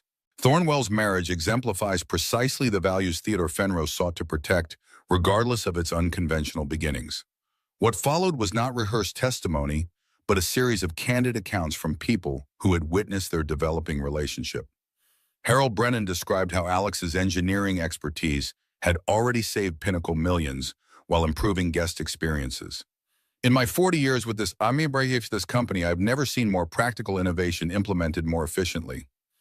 Emma's physical therapist testified about Veronica's consistent presence at appointments, her detailed notes on exercise protocols, and her modifications to the penthouse to support Emma's recovery. In my professional opinion, Mrs. Thornwell has demonstrated the commitment typical of biological parents, not someone maintaining a pretense. Mrs. Rodriguez described how the family functioned day to day, not as a CEO and her convenient husband, but as partners navigating the complex needs of a special needs child while building a genuine relationship. They finish each other's sentences now, she noted with grandmotherly satisfaction. That doesn't happen with business arrangements. When Alex took the stand, he spoke with the straightforward honesty that had characterized him from the beginning. Yes, our marriage began under unusual circumstances, he acknowledged. And yes, we chose to develop our personal relationship gradually rather than forcing an artificial intimacy. But genuine intent isn't measured by which bedroom people use or whose name is on which bank account. He looked directly at the judge. Genuine intent is shown in daily choices and consistent actions. It's shown when Veronica leaves board meetings to attend Emma's therapy sessions. It's shown when we work together to modify our home for Emma's changing needs. It's shown in the 1,000 small ways we've chosen to build a family rather than simply maintain a legal arrangement. When Veronica testified, she brought financial records demonstrating Pinnacle's improved performance under their joint leadership. The trust was designed to ensure capable management of family assets. By every measurable metric, our partnership has strengthened Pinnacle's market position, employee satisfaction, and guest experience. But it was her personal testimony that seemed to impact the judge most deeply. Your Honor, I grew up watching a traditional marriage destroy both my parents and nearly ruin our company. They shared a bedroom, maintained joint accounts, and presented a perfect public image while privately tearing each other apart. She glanced at Alex, drawing strength from his steady presence. Alex and I chose a different path. We built a foundation of mutual respect and shared purpose before attempting to build a romantic relationship. We prioritized Emma's well-being over conventional appearances. And in doing so, we've created something far more genuine than what the Fenro Foundation is using as their metric for a real marriage. The Foundation's attorney cross-examined her aggressively. Isn't it true, Mrs. Fenro, that you married Mr. Thornwell with less than 48 hours of acquaintance, that your entire relationship was predicated on saving your controlling interest rather than genuine affection? Veronica remained calm. I married Alex after recognizing qualities in him that I deeply respected: his intelligence, his devotion to his daughter, his practical approach to problem solving. The trust deadline accelerated our timeline, but it didn't manufacture compatibility that wasn't there. And do you love him now? The question was delivered with a sneer intended to force an uncomfortable admission. Veronica met Alex's eyes across the courtroom. 6 months earlier, she might have evaded the question or offered a diplomatic non-answer. Now she spoke the simple truth. Yes, I do. Not despite our unusual beginning, but because of the person I've come to know through building this life together. The Foundation's final strategic move was calling Emma to testify, hoping the girl's directness might reveal weaknesses in their family narrative. It was a miscalculation of epic proportions. Emma wheeled herself to the witness stand with the dignity of someone far older than 11. She answered questions clearly, her occasional speech hesitations only emphasizing her determination to be heard precisely. When asked about Veronica's role in her life, Emma didn't hesitate. She's not just my stepmom, she's become my parent. She doesn't just help me with homework. She sits with me when my head hurts too much to think. She learned all my medicines and therapies. She built a business meeting around my physical therapy schedule. And she never ever treats me like I'm broken. The Foundation attorney tried to suggest that Emma's perspective was naive. Wouldn't you agree that adults sometimes pretend to care about children to achieve other goals? Emma's response was devastating in its clarity. I've had brain surgery. I've spent thousands of hours in therapy learning to walk and talk again. I know when someone is pretending to care and when they actually do. Veronica doesn't just say nice things. She shows up even when it's hard, even when it means missing important business stuff. That's not pretending. That's love. The judge's ruling came 3 days later. In a 15-page opinion, she systematically dismantled the foundation's arguments, concluding that the Thornwell marriage not only satisfied the technical requirements of the trust, but exemplified its underlying purpose, ensuring Pinnacle's leadership maintained the family values on which it was built. While unconventional in its formation, the judge wrote, this marriage demonstrates precisely the qualities of mutual support, shared purpose, and genuine commitment that Theodore Fenro sought to ensure through the matrimonial clause. The court finds no merit in the foundation's claims and affirms Mrs. Thornwell's controlling interest in Pinnacle Luxury Resorts. The victory was complete, not just legally, but personally. As they left the courthouse, cameras capturing the family's unified departure, Veronica realized they had won something far more valuable than controlling interest in a company. They had built a genuine family forged through challenge rather than convention. 6 months after the court ruling, Pinnacle Luxury Resorts launched its groundbreaking accessibility initiative, designed for everyone, featuring innovative accommodation solutions developed through Emma's firsthand insights and Alex's engineering expertise. The Desert Palace Pinnacle's flagship property unveiled its first fully accessible luxury suite that combined beautiful design with practical features for guests with mobility challenges. Far from looking institutional, the rooms incorporated Emma's principle that good accessibility should be invisible until you need it.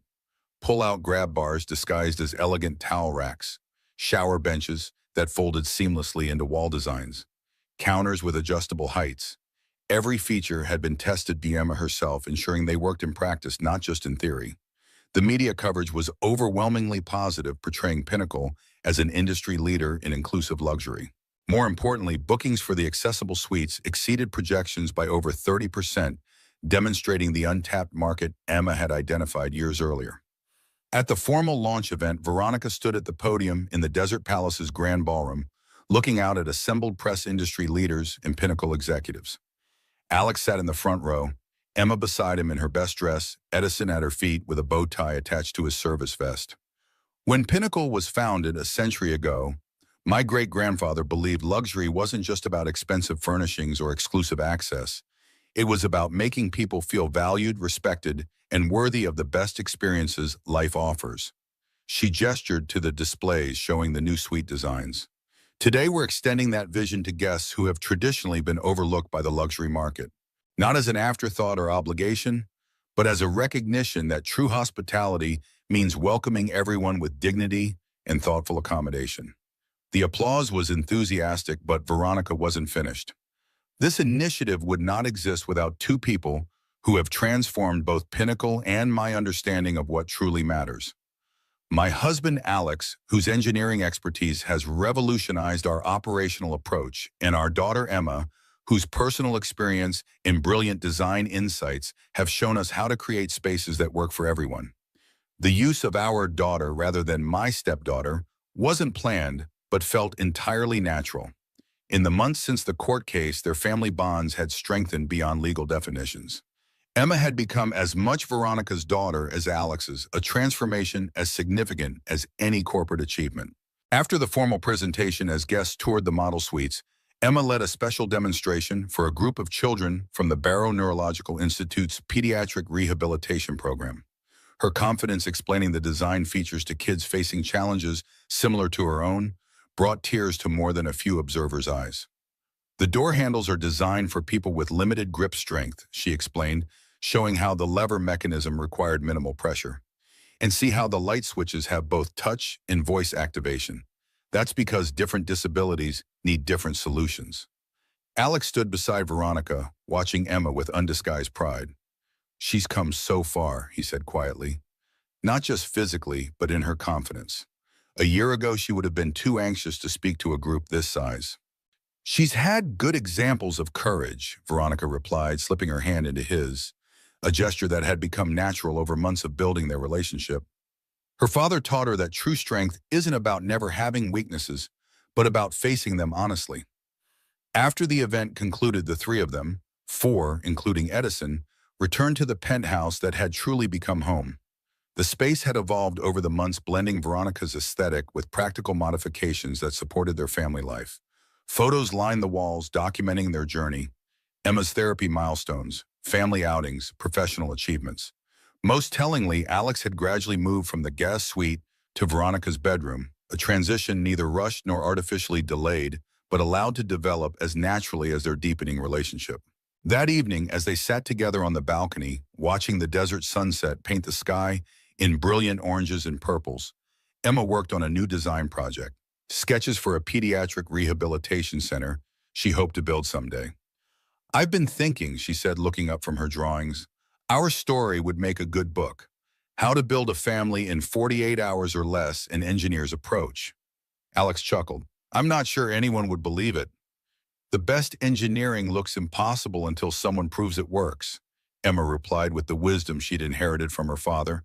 "And we definitely work." Veronica couldn't argue with that assessment. What had begun as a desperate business arrangement had transformed into something extraordinary. Not through dramatic romance or perfect circumstances, but through consistent choices, honest communication, and mutual respect that had gradually deepened into genuine love.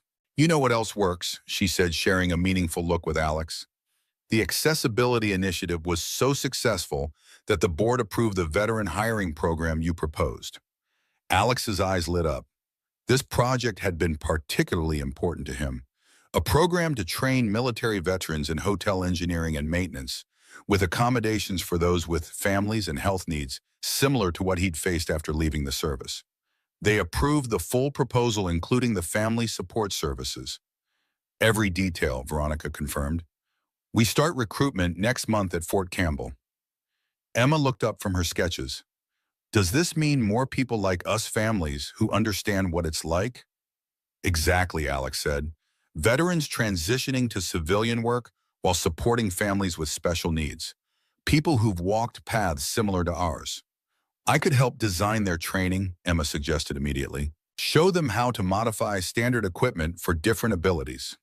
Veronica smiled at her daughter's instant shift to problem-solving mode, another quality she shared with her father. "I think that's an excellent idea. Who better to explain adaptive approaches than someone who's mastered them?" As darkness settled over the city, stars appearing in the desert sky above them, Veronica reflected on the journey that had brought them here. 1 year earlier, she'd been a solitary CEO facing the loss of everything her family had built, making a desperate gamble on a man she barely knew. Now she was part of a family that operated like the best engineered systems, resilient, adaptive, with complementary strengths that compensated for individual vulnerabilities. The company was thriving under their joint leadership.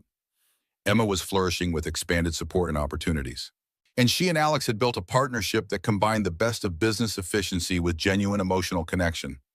"An engineer, a CEO, and a girl with a brilliant mind," Alex mused, looking at his wife and daughter with undisguised love. "Who would have thought we'd make such a good team?" "I would," Emma declared with absolute certainty. "The best systems aren't made of identical parts. They're built from components that work together because they're different, not despite it." As they gathered their things to go inside the city lights twinkling below like earthbound stars, Veronica realized that Emma's insight applied to more than just their family. It described Pinnacle's new direction, combining luxury traditions with inclusive innovation, respecting history while embracing new possibilities.